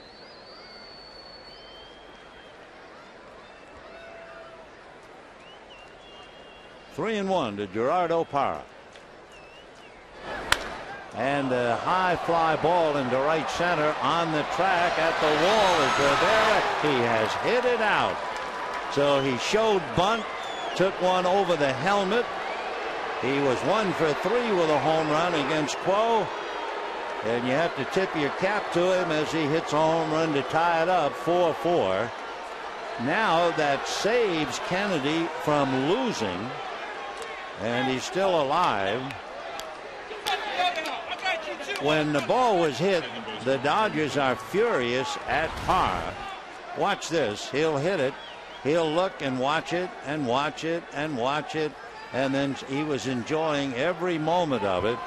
Meanwhile, Arizona was angry. The Dodgers were angry, hollering over at Parra. And now Don Mattingly coming over to talk to the plate umpire, Marty Foster. On that first pitch to Gerardo Parra, when he was around to bunt, one over his head, Marty Foster apparently gave a warning. We're watching the other umpires. Matt Williams is over pleading his case to the Dodger dugout.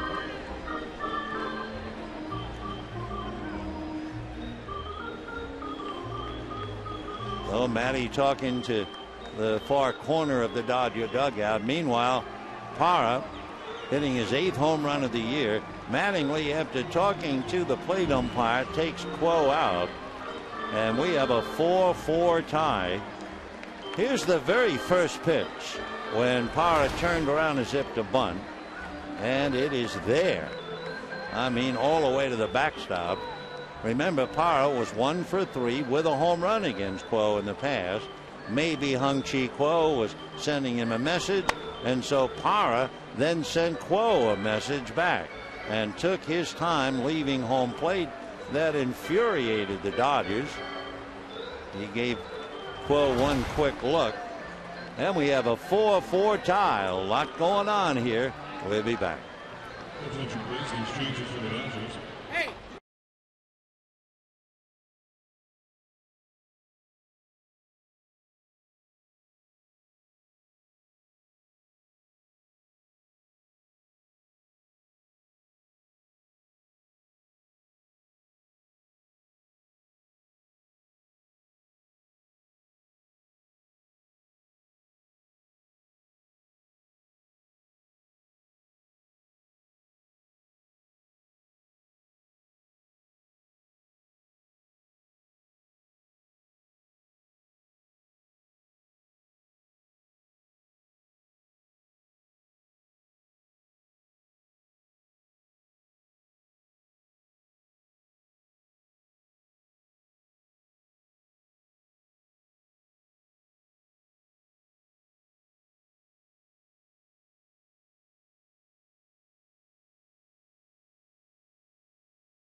Billingsley, he just saw a possible victory go out the window, and alongside of him, Hung-Chi Quo feeling responsible for giving up the home run that took the possible victory away from Billingsley.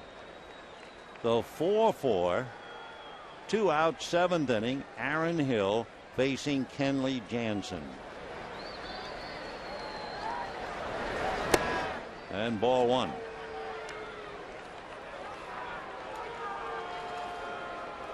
Aaron Hill hitting .325. Jansen trying to get the 3rd out here in the 7th. The Dodgers have moved the furniture around a little bit. Jamie Carroll is now at second base. Justin Sellers moves over to 3rd. And Kenley Jansen would go in Aaron Miles' spot. 2-0 to Hill. In there. 2-1.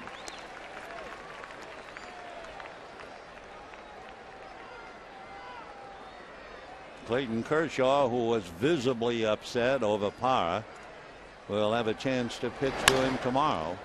Ground ball gobbled up by Sellers. That'll be that. Jansen staying on the mound. He wasn't sure how many outs there were, but there are 3. Meanwhile, the D-backs get 1, and we're heading to the bottom of the 7th. 4-4.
Gerardo Parra stirs up the crowd, stirs up Hung Chi Kuo, stirs up the Dodger bench, and ties up the game 4-4.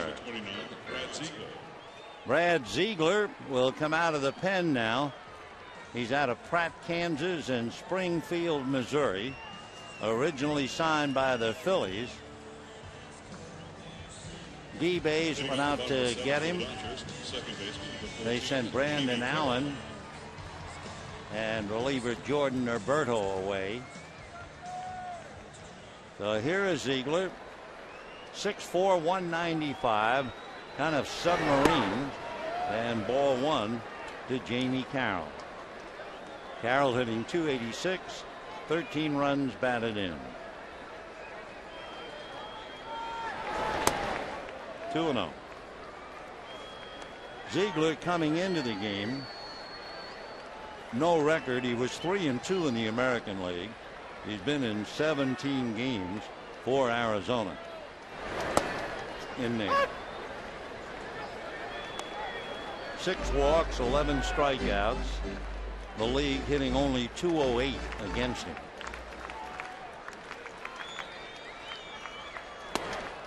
Two and two.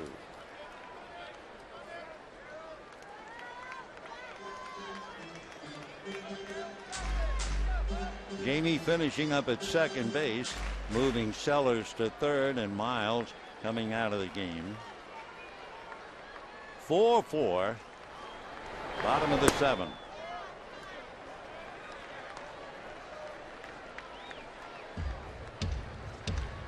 For Brad Ziegler, he and Albert Pujols began their careers about 27 miles away from each other, and he handles a comebacker, and that'll do it for Jamie. Sharp to the box, one away, and D. Gordon coming up. Batting next, shortstop number 9, D. Gordon. Ziegler went to Odessa High School in Odessa, Missouri. Meanwhile, Pujols went to Fort Osage High School in Independence, Missouri. About a 30-minute distance between the two schools. And as Brad says, Pujols hit a couple of home runs against him in high school. No swing, no bunt attempt, 1 ball and no strikes.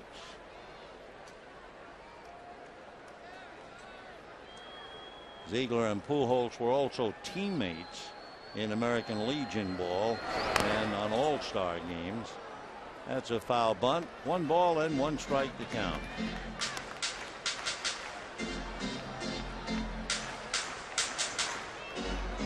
D hitting .270, double to left center, grounded out and fly to center, scored a run. Chopper to the right side to Hill. 2 down, 7th inning. The D-backs scored 2 in the first inning on a home run by Miguel Montero with Parra aboard. And the Dodgers came back with 5 hits, 3 doubles to score 4 against Ian Kennedy.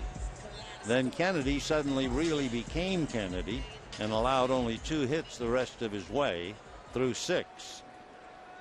Meanwhile, the D-backs found themselves down but came up with a run in the 3rd, and then of course the home run by Gerardo Parra gives the left fielder the tying run, his 8th home run of the year, and he has scored twice and knocked in 1 for Kirk Gibson.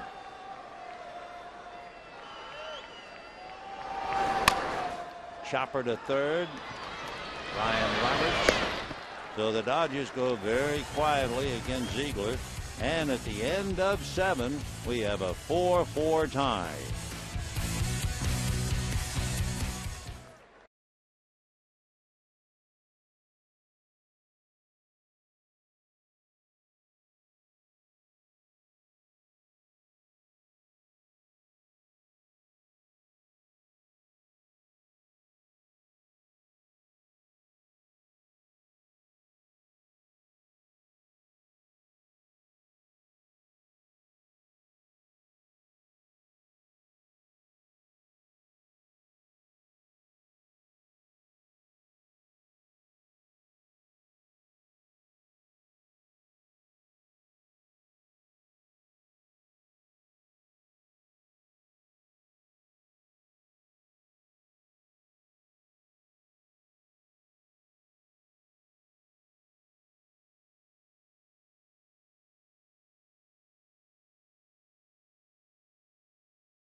your Southern California Toyota dealers.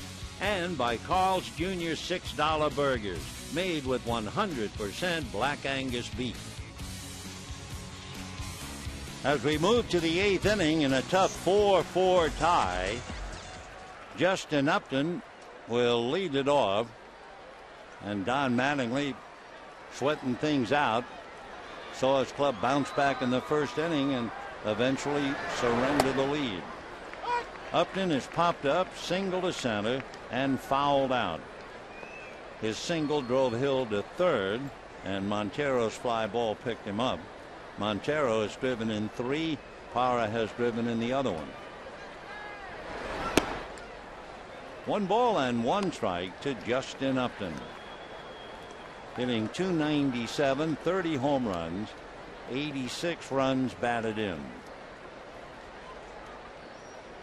Upton 0 for 2 against Jansen in the past. 2-1.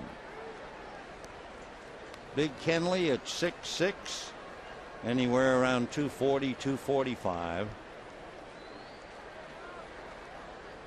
He'll be 24 at the end of September. The season will be over when he's 24. 2-2.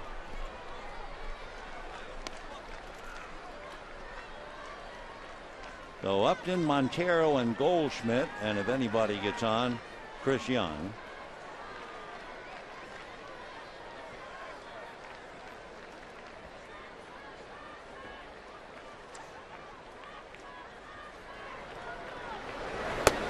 And got him, and he knew it. So Upton caught looking and strikes out. 1 away in the 8th inning. Catcher, number 26, Miguel.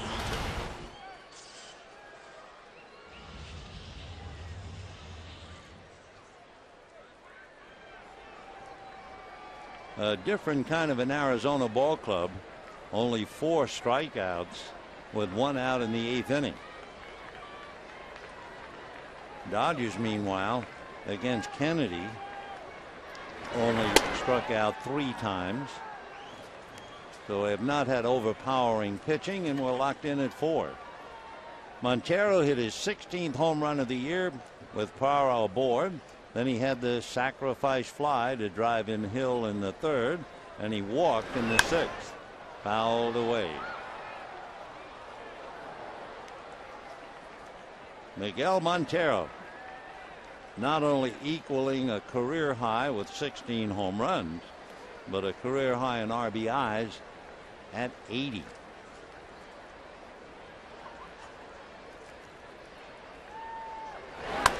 And fouled away. That thing's way upstairs. Up there. Almost like he hit it over his right shoulder to get it that high. Reason to grin. Miguel only 28 years old. Got the Good Guy Award 2 years ago.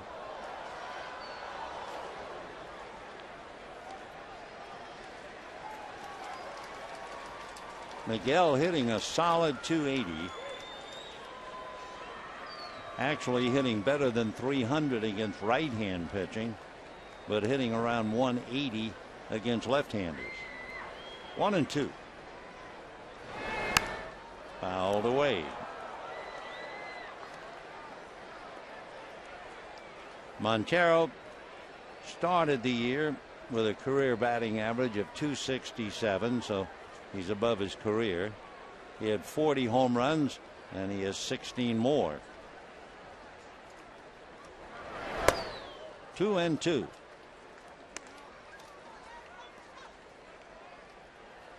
Kenley Jansen, the 3rd Dodger pitcher. Billingsley, Quo, and Jansen. Billingsley gave up 3 runs, and then Quo gave up the heartbreaker to tie up the game. And down goes Montero, checking to make sure he swung at a strike. I guess when you strike out, you're looking for consolation. Down he goes, and then what do you think? Did I? And the plate umpire, Marty Foster, nodded yes. So Jansen strikes out Upton and Montero, and now here's Paul Goldschmidt. First baseman is flied to right, walked, and hit into a force play. He was late on that pitch, 0-1. That was a 94-mile-an-hour fastball.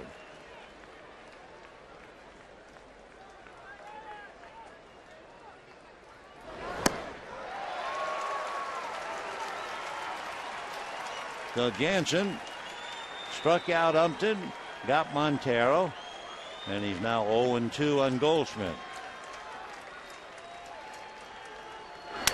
And a pop fly down the right field line. It is going to drop. Base hit. Goldschmidt on his way for 2, and he's in there easily. Rivera had trouble picking up the ball, although he didn't know it.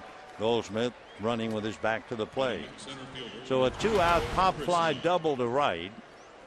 And Chris Young will be coming up. Not much Rivera could do playing over towards right center with a right-hand hitter up there. So the pop fly double with 2 out brings up Young. Ellis, Jansen putting their heads together. Chris Young walked, popped up, and hit the ball right out in front of the plate, 0-2. Last night he walked twice and had a double.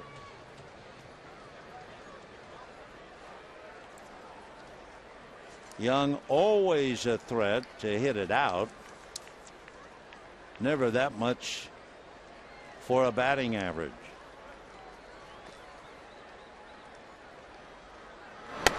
And a strike.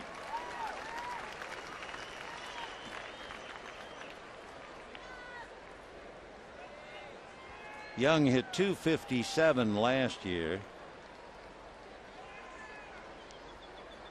That's really been the highest big league batting average.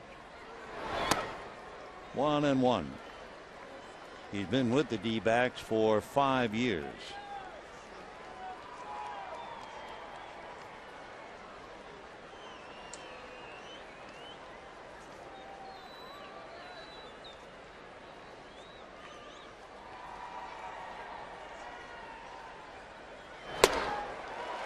Chris Young, back in 2008, signed a 6-year deal with the D-backs, so he's going to be with them through 2013. There's an option for 2014, and teammate Justin Upton is signed through 2015. 1-2.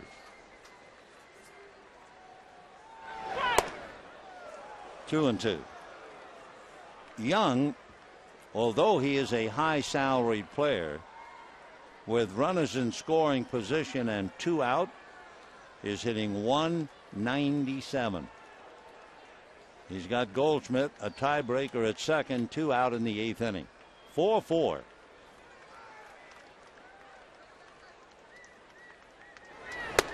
See you later. So Kenley Jansen strikes out the side. They leave Goldschmidt at second, and at the end of 7 1/2, a 4-4 tie.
should expand the playoffs and add one more team in each league. And 64% of you said yes. Meanwhile, you say yes to a tough ball game here. Bottom of the 8th inning, David Hernandez will come out of the bullpen now and pick up for Arizona. David's out of Sacramento. Went to junior college up there. 6'3", 215. Only 26 years old. He was drafted originally by the Orioles, but it took a while before they got him. He was drafted out of high school by the Rockies. He turned them down. He was drafted by the Diamondbacks. He turned them down. He was drafted by the Orioles, and he signed, and he came over to Arizona in the deal that sent Mark Reynolds to Baltimore. So he'll face Matt Kemp. And a strike. Matt Kemp 0 for 1. He struck out against Hernandez earlier this year. Fastball, curve, and changeup. That's about what you would expect from him. Grounded foul outside of third down the line. 0-2 the count. The paid attendance tonight, 31,404. 31,404. Been a heck of a game. 4-4 in the 8th as the Dodgers denied Ian Kennedy his possible 20th win. Tomorrow, the Dodgers will try to get Clayton Kershaw his 19th win. Shot up the middle. Hill is on it and takes care of it. One away in the 8th. Juan Rivera will be coming up.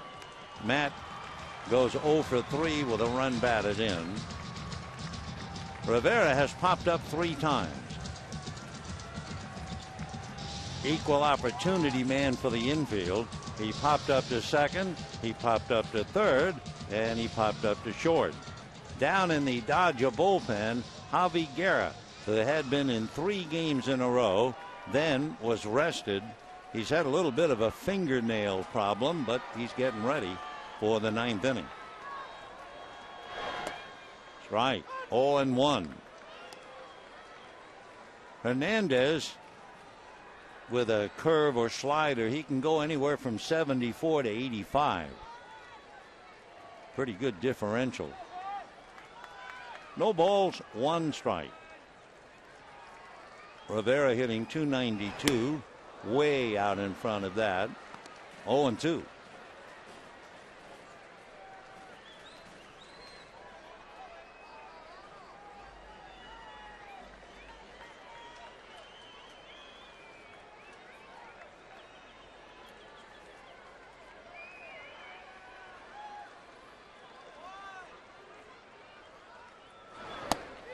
And got him. Big breaking ball. One of the things the hitters talk about with David Hernandez is they lose sight of the ball. It almost goes behind his head, and then suddenly it's on top of you. And the breaking ball catches Rivera. So 2 out in the 8th inning. Dodgers have had 2 hits after the first inning. And here's Loney. Doubled in the first inning, then scored.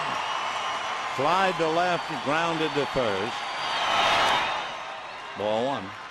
To look ahead for the Diamondbacks in the 9th inning, they will send up Ryan Roberts, then the shortstop, John McDonald, and then we'll see.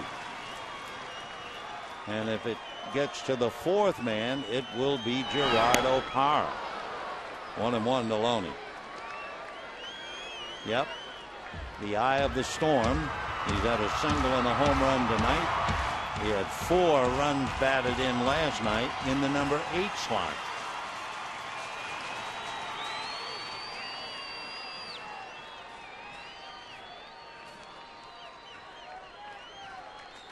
One and one to Loney. 9 home runs. 52 runs batted in.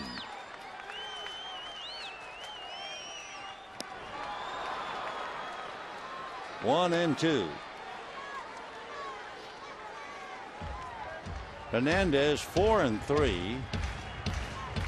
30 walks. 70 strikeouts. By the way, the league is hitting 191 against Hernandez. Fastball, little fly ball, power is there. So the Dodgers go quietly. That's 7 in a row since Sands singled in the 6th inning. And we head for the 9th, all even at 4.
Dodgers make a couple of changes.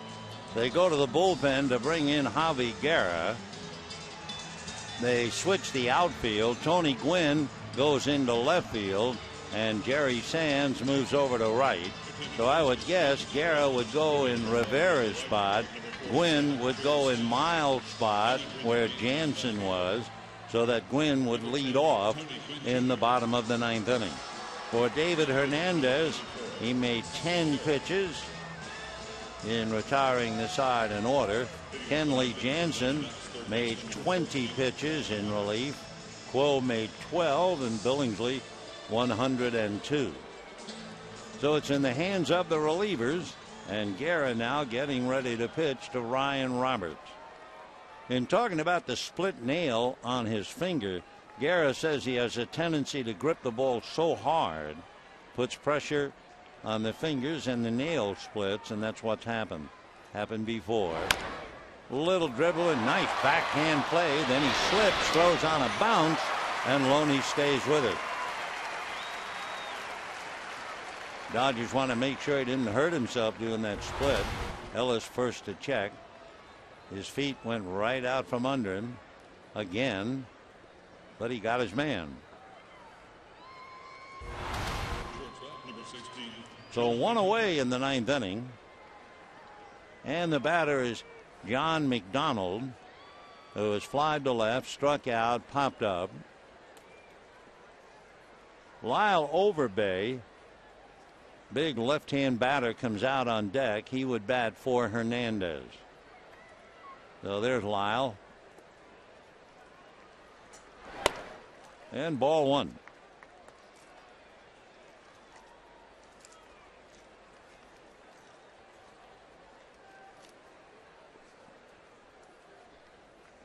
McDonald hitting just 162.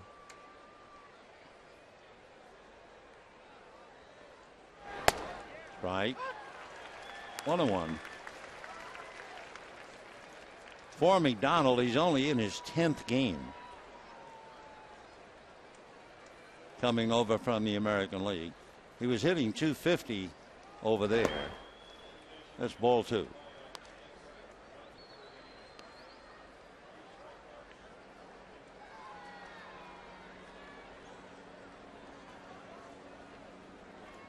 2-1 to John. Hit down to short. Gordon is there.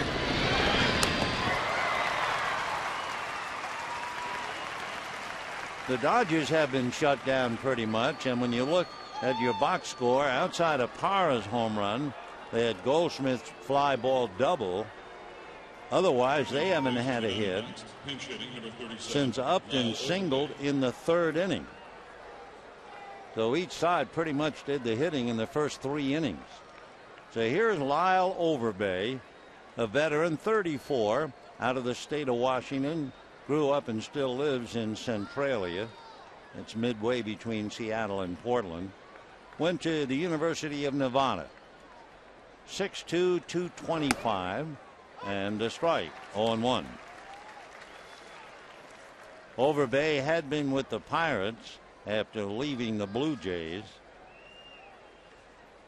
Had a game-winning bases-loaded walk in the 10th inning and hit a game-tying home run in the 9th against the Padres.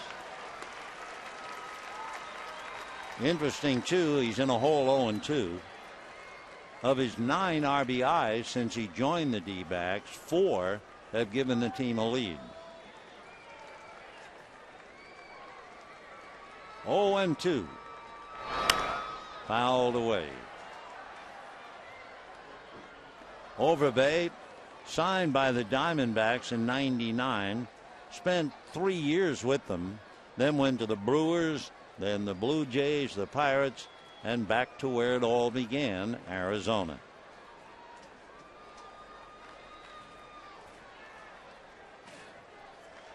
Oh, and 2 to Lyle.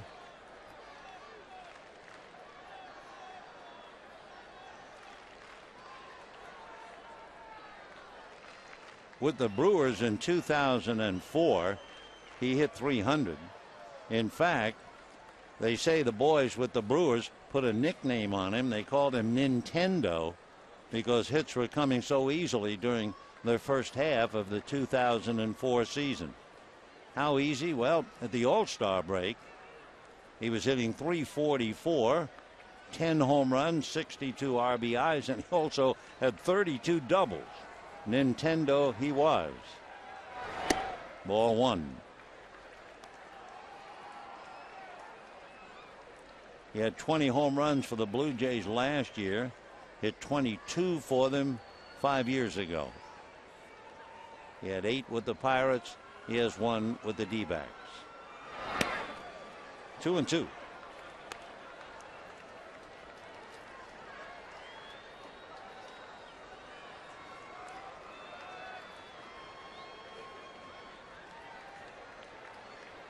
Javi Guerra trying to get the last out, top of the 9th.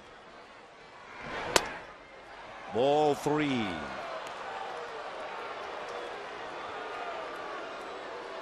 Waiting on deck, Gerardo Parra.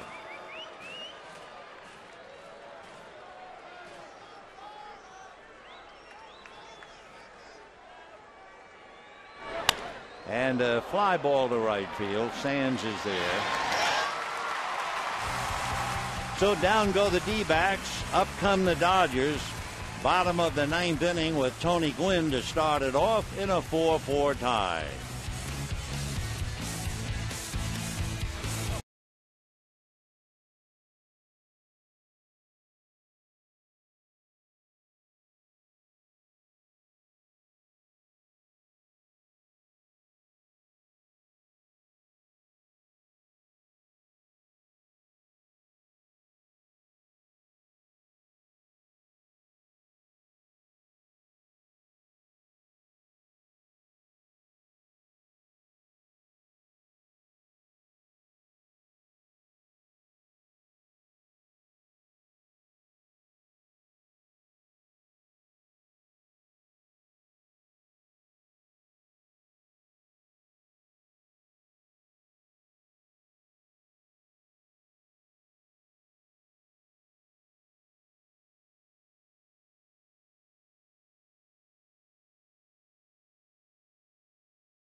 with Tony Gwynn, followed by Jerry Sands, and then A.J. Ellis.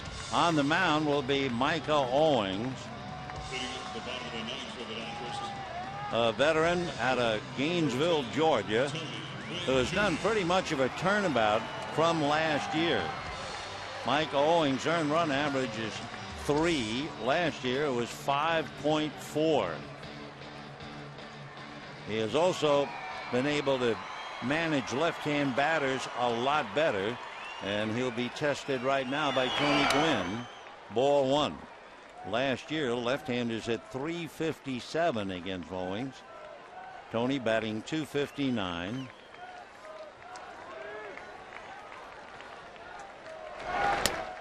Breaking ball strike, little slider. Owings a big man. He's 6'5", 220. He will be 29 on the last day of the season when they're playing the Dodgers, the 28th. 1-2 the count. Gwynn 1 for 6 in the past against Mike Owings. Matt Kemp learning how to blow bubbles. 1-2 the count.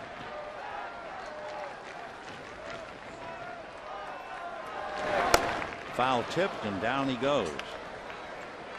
So Gwynn strikes out. 1 out, 9th inning, 4-4 tie.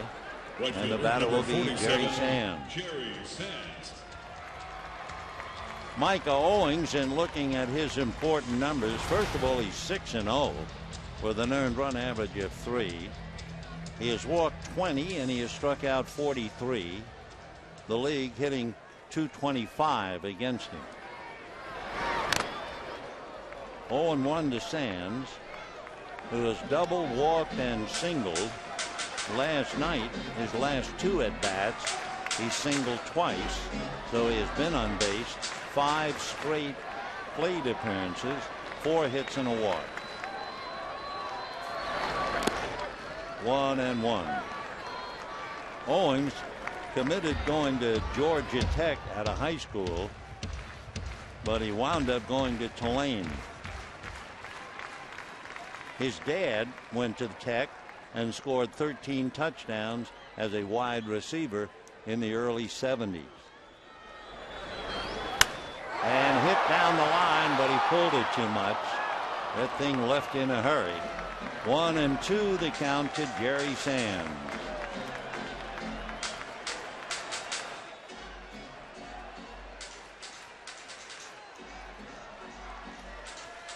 Jerry hitting .214.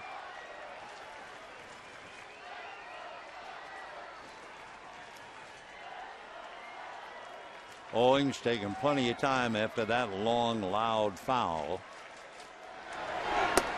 2-2.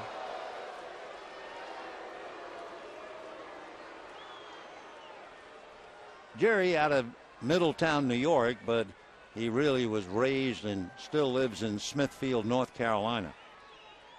Slider in the dirt. 3-2. Micah Owings signed with the Diamondbacks 6 years ago. He left the organization, however, in 2009 to go with the Reds, and then came back this year.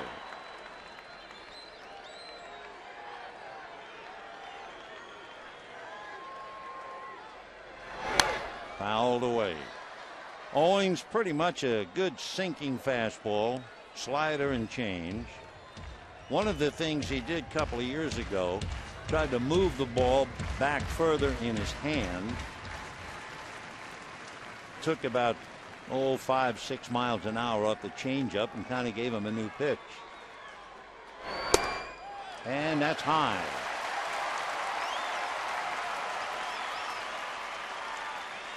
So the Dodgers have Sands at first, 1 out, bottom of the 9th, 4-4, and A.J. Ellis at the plate. For Jerry Sands, he has stolen 3 bases. He has been caught twice. Ellis hitting .268, and Jamie Carroll on deck. Though you start thinking about possibles, Ellis has struck out 11 times. And twice tonight. So he struck out 13 times 70 some odd, 80 some odd plate appearances, thinking if they might put hit and run on. 4-4, bottom of the ninth. Sands very short lead at first, and a strike to Ellis. AJ hitting .268, checking with Wallach. On deck, Jamie Carroll. We're in the bottom of the ninth in a 4-4 tie.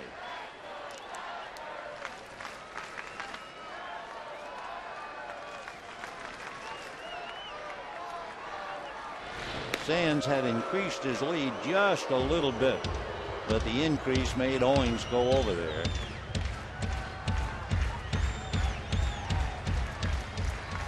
D-backs got 2 in the first. Dodgers came back with 4. D-backs scored a run in the third, and they got the home run by Parra in the 7th, and we're even in the 9th.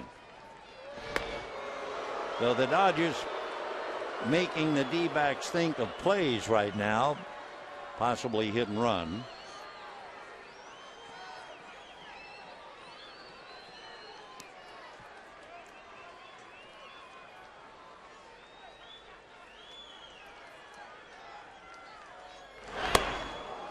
Oh, and 2.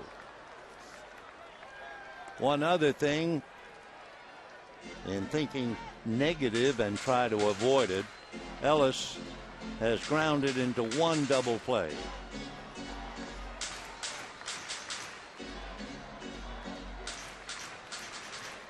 Four runs, 7 hits for the Dodgers. 4 runs, 6 hits for the D-backs. 1 out. 1 and 2. Owings now has made 14 pitches in the inning.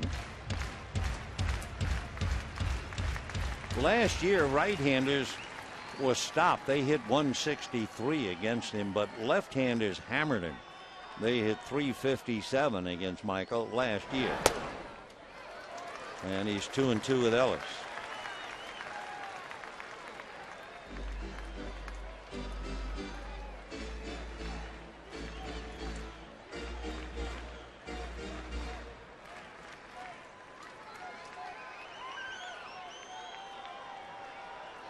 Two and 2.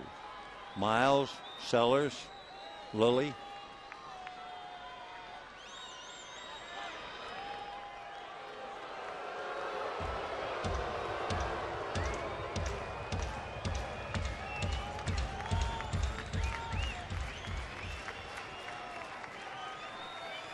Two balls, 2 strikes.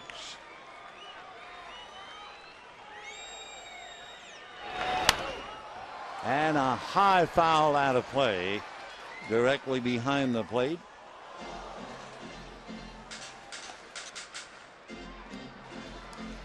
$31,404 out here tonight, and they've seen a good one. And tomorrow night, the Dodgers send Clayton Kershaw to the mound, trying to win his 19th after the Dodgers have prevented Ian Kennedy from winning his 20th. All right, 2 and 2. Popped in the air, foul. Montero, doubtful, no play.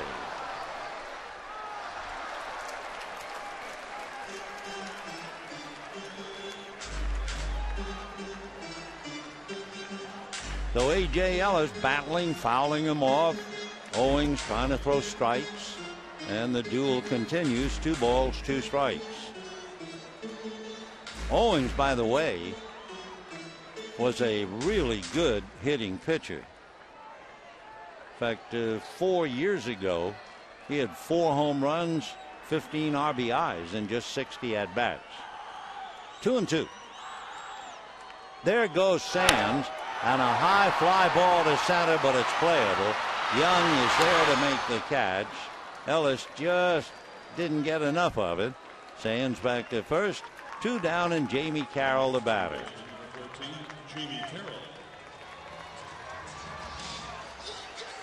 So Jamie Carroll, who got into the game late, had an at-bat in the 7th inning and hit back to the box. Hitting .286, and now Kirk Gibson out to talk to Owings. If there is a 10th inning, it's the top of the lineup for Arizona. That would be Parra, Hill, and Upton. The Gibby holding court.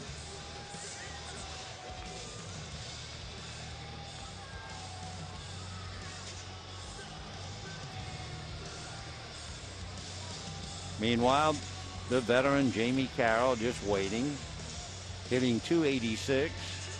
Jamie with 13 runs batted in. Jamie has the gift, the art of sketching. If and when he finally hangs it up, he'll probably wind up in doing graphic design work. But right now, he's trying to move Jerry Sands.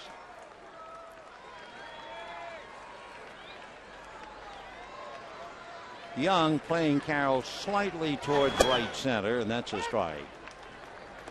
The whatever gap is, it's in left center field.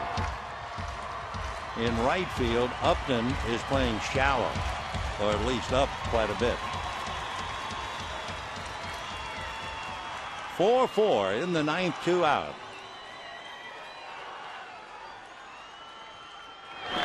Fastball in there. 0-2 the count to Jamie, who, as you know, if you've been watching Dodger games at all this year, you know he almost always takes the first pitch. But now he's taken 2 and the count 0-2.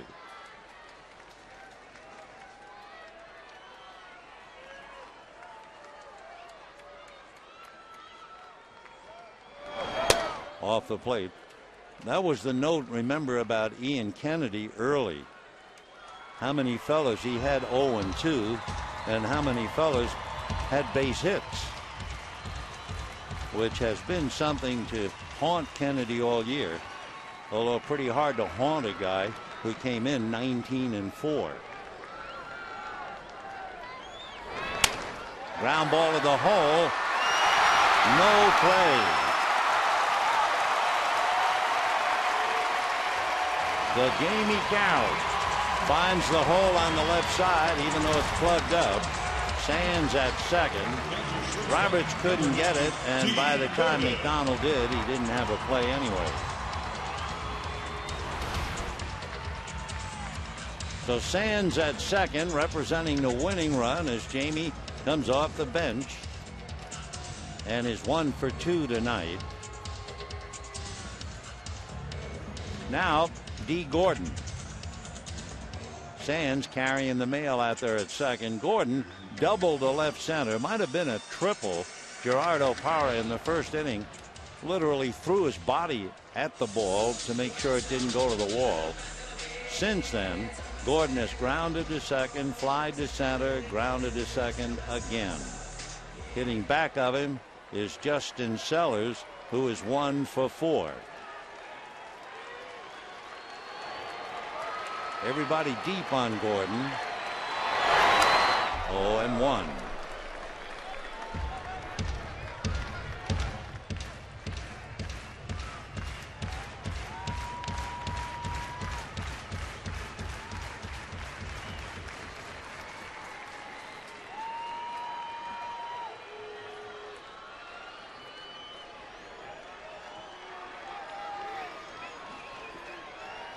Sands can take a pretty good lead. Doesn't have to worry about Hill with a left-hand batter up. And the way Gordon hits the ball the other way, McDonald can't really go over towards the bag. You can see how they're set up. In left field, Parra is shallow. Upton certainly is not deep, nor is Young. So 2 out, no ball, 1 strike on Gordon.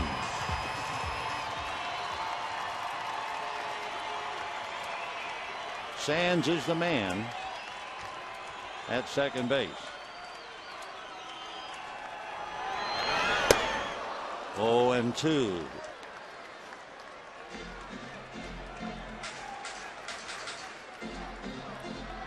Owing strikeout to walk better than 2-1. And he has 1 strikeout here in the 9th inning. Hit foul into the stands. 31,404. Out to see if Ian Kennedy could win his 20th. He could not. 4-4. It's been Kennedy, Ziegler, Hernandez, and Owens. Sands a winning run at second, 2 out in the 9th. Fouled away.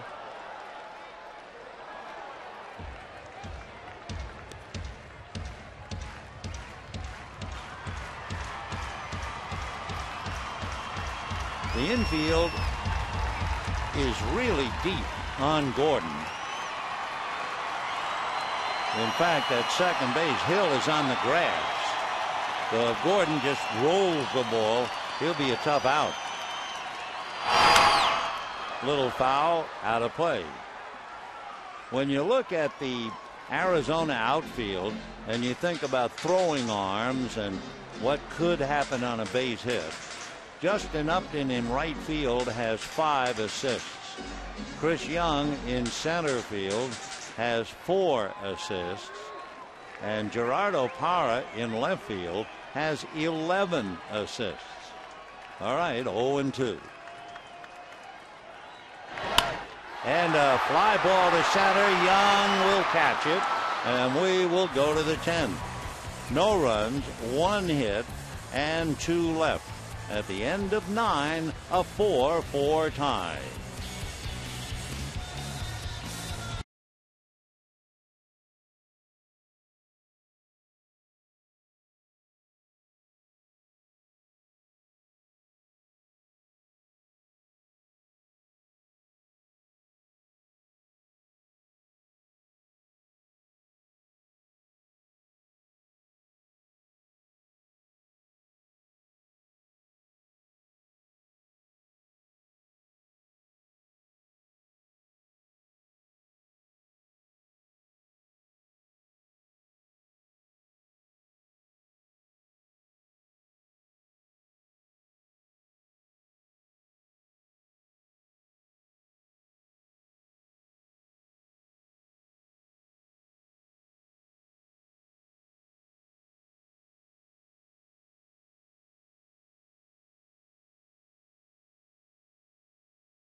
Inning, the eye of the storm, Gerardo Parra against Hung-Chi Kuo in the 7th inning. The score 4-3.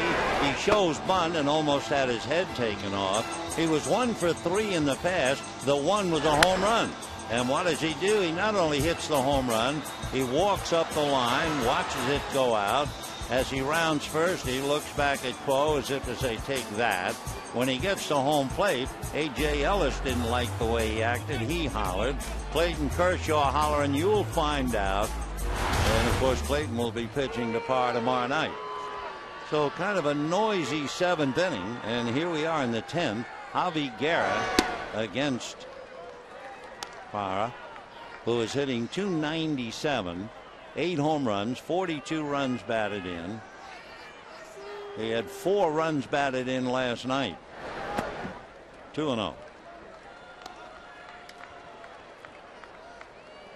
So the Dodgers are 13 games back of Arizona, but not right now. They're playing each other as if it's for first place. Parra had that on the foot, so timeout.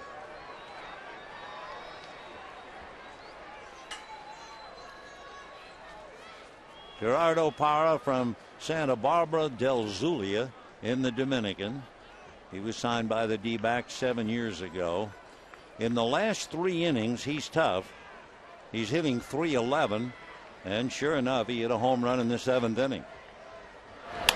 And slices one to left. That's going to be trouble. He's got a base hit. So Parra with a fly ball single to left field, and 3 more hits tonight.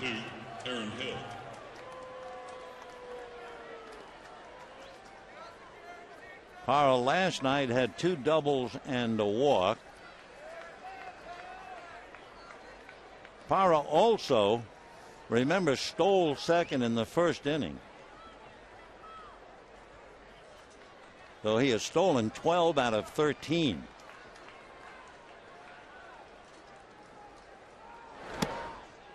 And ball 1. Aaron Hill fouled out on a fine catch by Jerry Sands. Then double, struck out, grounded out. And we'll see if the bunt stays on. Hill has not sacrificed for the D-backs, nor did he sacrifice for Toronto. Of course, one year he hit 36 home runs for Toronto. Shows bunt on a pitch out, and he got the bunt down. If you take a look at that play again, you'll see A.J. Ellis look like he was going off to the right for a pitch out. Watch the catcher. There he goes, and the pitch comes back over the plate. So that's a big mistake, apparently. On the sacrifice, gets Parra to second base. And a little meeting at the mound now with Upton and Montero due up. So little things mean a lot. Ellis wanted that pitch way off the plate, and Hava got it right over the plate. The Padres and the Giants, just to add to it, they're in the 10th inning. Giants have had 13 hits in that game and only 2 runs, and they scored early in the game. Upton is 1 for 4, popped up, singled, fouled out, struck out. He's had 1 hit in the 2 games. Ball 1. Upton is 1 for 8 with a walk and the single, and then Montero on deck. So Parra, who runs very well at second, and you better not take your eye off him as far as stealing third. Little roller, foul. When you have a power hitter like Justin up there, and the third baseman Sellers is deep, D-backs have stolen third quite a few times. Now with 2 strikes, you don't expect him to run, but Jamie Carroll has to almost hold him on. Not quite to the bag, but very close. 1-1 to Justin Upton. In the dirt. Nice block by Ellis.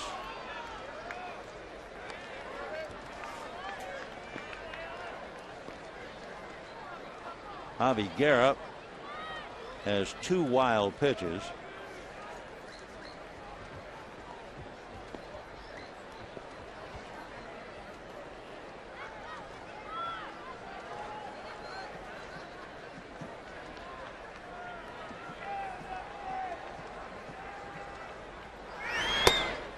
And that's on the outside corner.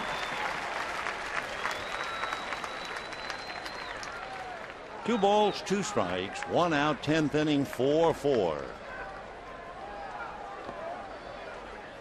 Parra, a tiebreaker at second.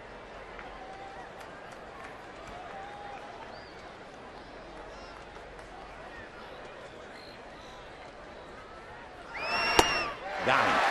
High fastball to take care.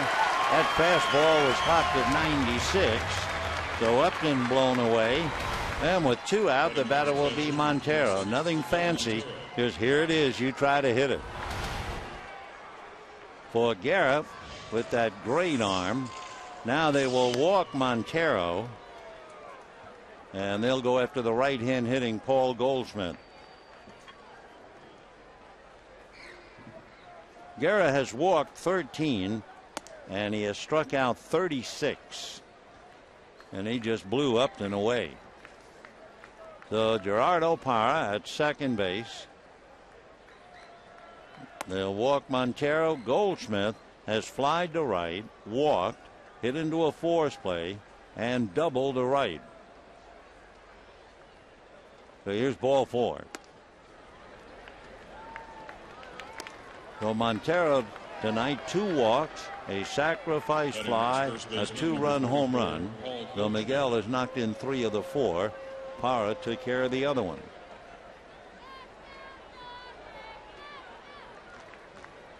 Well, as we see Javi Guerra coming in, a note in Seattle, Mariano Rivera recorded his 600th career save.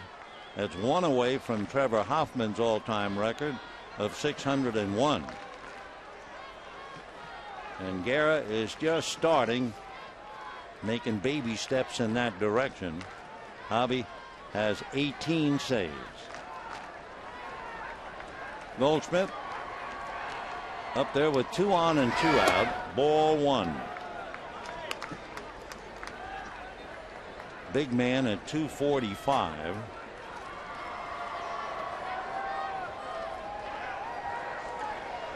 Parra at second base. He's the tiebreaker. Montero at first. 1-0 to Goldschmidt. Ball 2. Goldschmidt is 6'3", but when he gets up there at the plate, he takes several inches away by bending at the knees and waist. Kind of a spread eagle stance.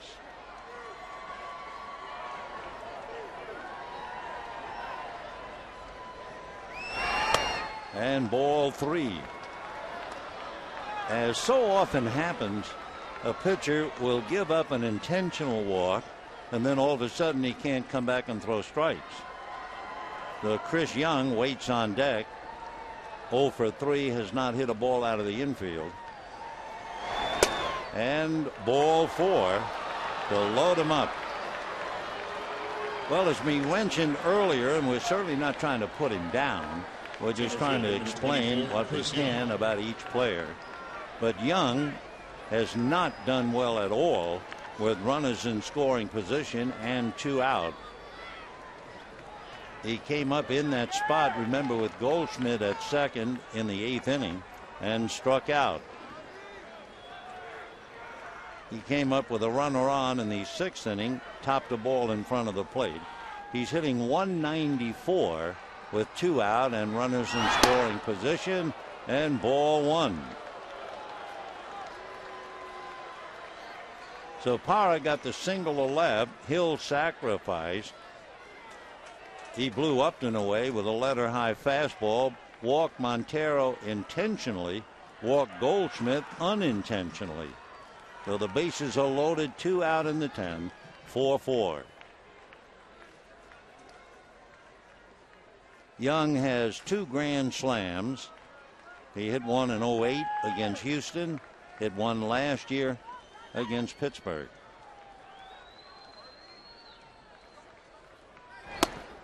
Wow, he's not close. Ellis going out to talk to him. Honeycutt's going to go out.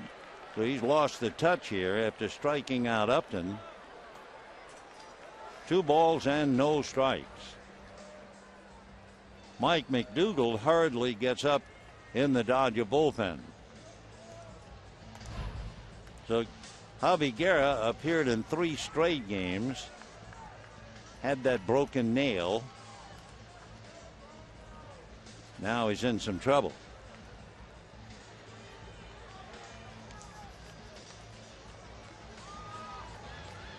Guerra 2-0, came in with an earned run average of 199. So Young certainly in the driver's seat here on a 2-0 count with 2 out and the bases loaded. Ryan Roberts is on deck. And he missed again.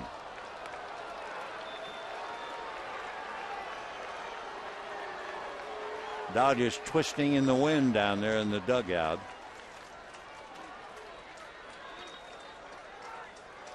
3-0 to Chris Young. And very high. So whatever it is, once he gave that intentional walk, he now can't find a strike zone. Parra, of all people, carries that run in, which has to really tick the Dodgers off. So for Gerardo, another big night.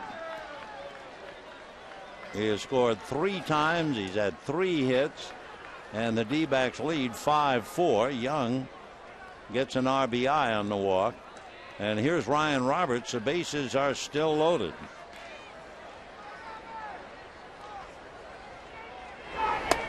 And I mean, he's not just missing. It happens.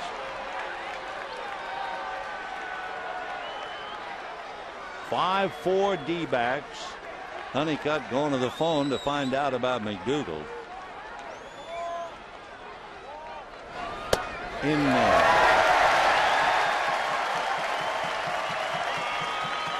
Parra singled, a sacrifice and a strikeout, and they walk Montero, who's now at third, intentionally. Then they walk Goldschmidt, and then they walk Young to force over the run. 1-1 the count to Ryan Roberts. Big bouncer. Oh, what a nice play by Sellers. Wow, what a pair of hands. So they get the force play, but those 3 walks and the single squeeze in a run, and the Diamondbacks lead 5-4.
Gerardo Parra, he singled, stole a base, scored in the first inning, homered to tie up the game in the 7th inning, singled a lead off the 10th, and came home with a tie-breaking run. So he's really done a number on the Dodgers. Scored 3 tonight, drove in 4 last night. Gerardo Parra. Now let's see, Michael Owings went to the mound, threw some warm-up tosses. Kirk Gibson apparently sending him out to allow, I would assume, J.J. Putz to be coming in. So Micah does his job. Here comes Putz, and we'll be back.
coming out to try and save this one for Arizona, leading 5-4.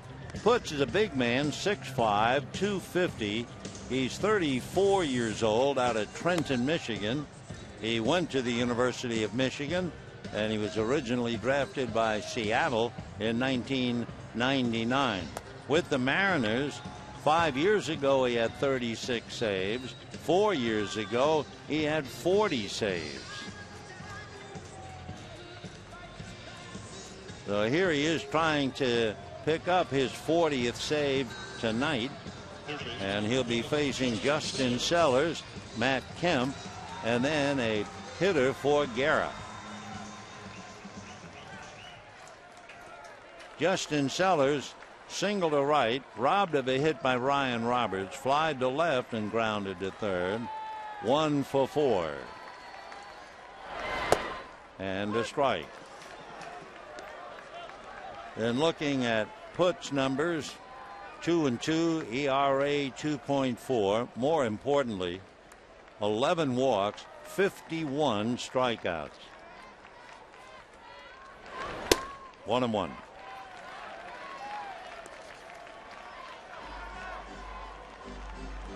Putz was a catcher until junior high. Then by the time he was in high school, junior and senior, he was pitching. When he went to Michigan, Tom Brady lived in the same dorm, but as he said, Brady was pretty low key. He spent all his time watching film.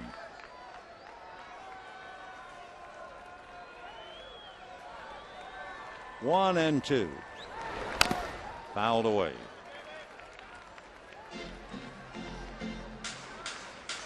J.J. Putz, his wife, a two-time All-American softball player at Michigan. She was a second baseman, so she really understands pressure and disappointment. 1-2.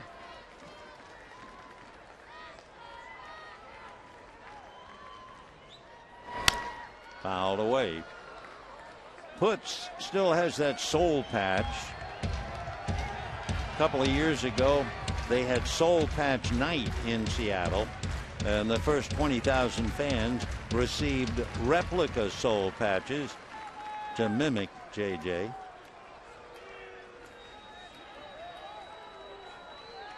One and two. 2-2.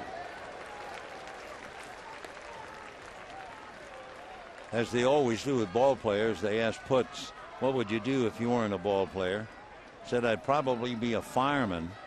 My grandpa was a fireman. Matt Kemp waiting on deck. Looked like a high fastball, maybe out of the zone, but it was 95 miles an hour. So 1 out in the 10th inning. Take a look. Yeah, it's up there. So here comes Matt Kemp. And we will check Kemp against Putz. He is 0 for 3 in the past. Matt tonight had a sacrifice fly to drive in a run. Then he struck out in the third, struck out in the fifth, grounded out in the eighth.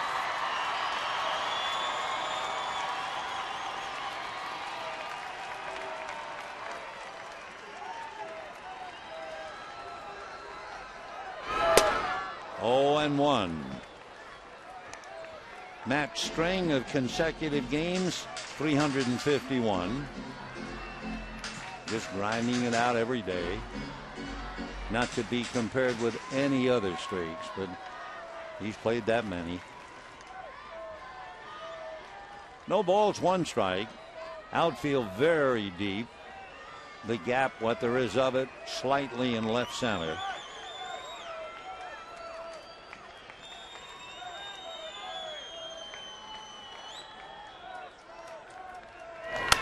Fouled away. 0-2.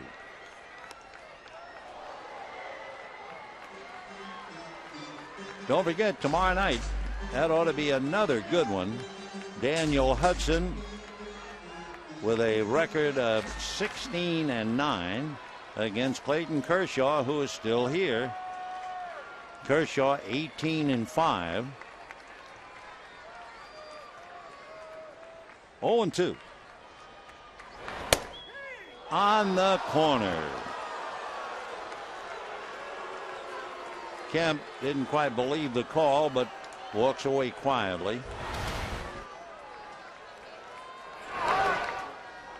Close enough, huh? So Sellers and Kemp strike out. Putz now has nailed 2, and the batter will be Rod Barajas coming up to bat for Javi Guerra. Barajas, one time a member of the D-backs, been around enough to play in over 1,000 games. Barajas is 5 for 12, hitting .417 against Putz. Fouled away on 1. Interesting with Javi Guerra, until tonight, Guerra had appeared in 41 games. In 39 of the 41, he was asked to get 3 outs going 1 inning. In the other 2 appearances, he got 4 outs. Tonight, he went 2 innings, got 6 outs, making a season high 38 pitches. Javi made 12 pitches in the 9th inning and then lost it in the 10th when he made 26. 1-1 the count to Barajas.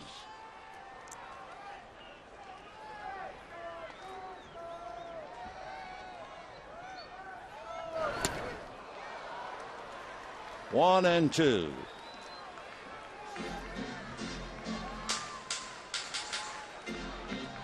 Rod with 15 home runs. Gary Sands and others deep in thought. Aaron Miles with his cap off. Ted Lilly behind him.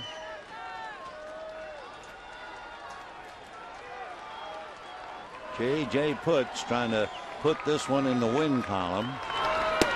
Check swing. Did he? No.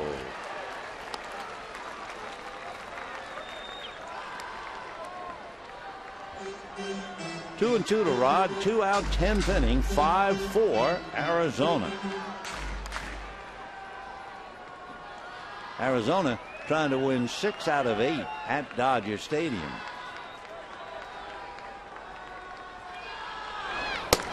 Ball 3.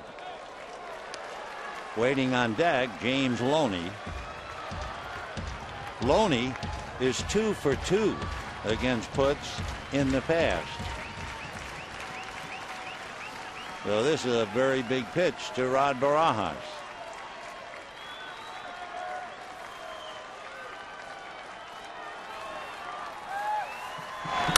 And pulled foul down the line. Putz now has made 16 pitches in striking out Sellers and Kemp and going all the way to Barajas.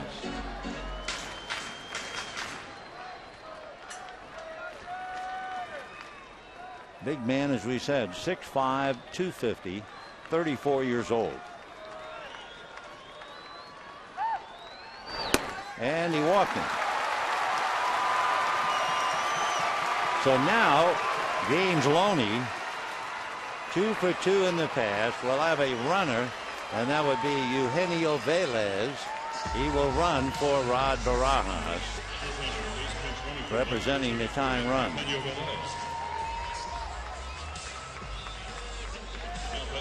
So here's Loney.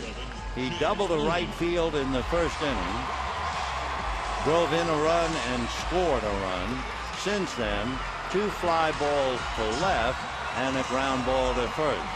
And as we mentioned, in 2 previous at-bats against Putz, he is 2 for 2. So Velez at first, 2 out.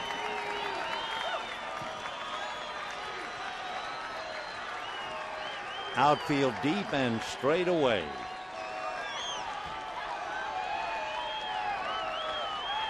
And there goes Velez, ground ball up the middle, and it'll be Hill to make the play. So Loney grounds out 4-3. The Dodgers leave Velez, and the D-backs 5 runs, 7 hits, thanks to the great work of Gerardo Parra, among others. They have now beaten the Dodgers twice That reduces the so-called magic number to eliminate the Dodgers to 1. Meanwhile, the Giants are still trying to remain alive up there at AT&T Park. So tomorrow night, another good ball game. Daniel Hudson, and he'll be going up against Clayton Kershaw looking for his 19th. Until then, we wish you all a very pleasant good evening, everybody.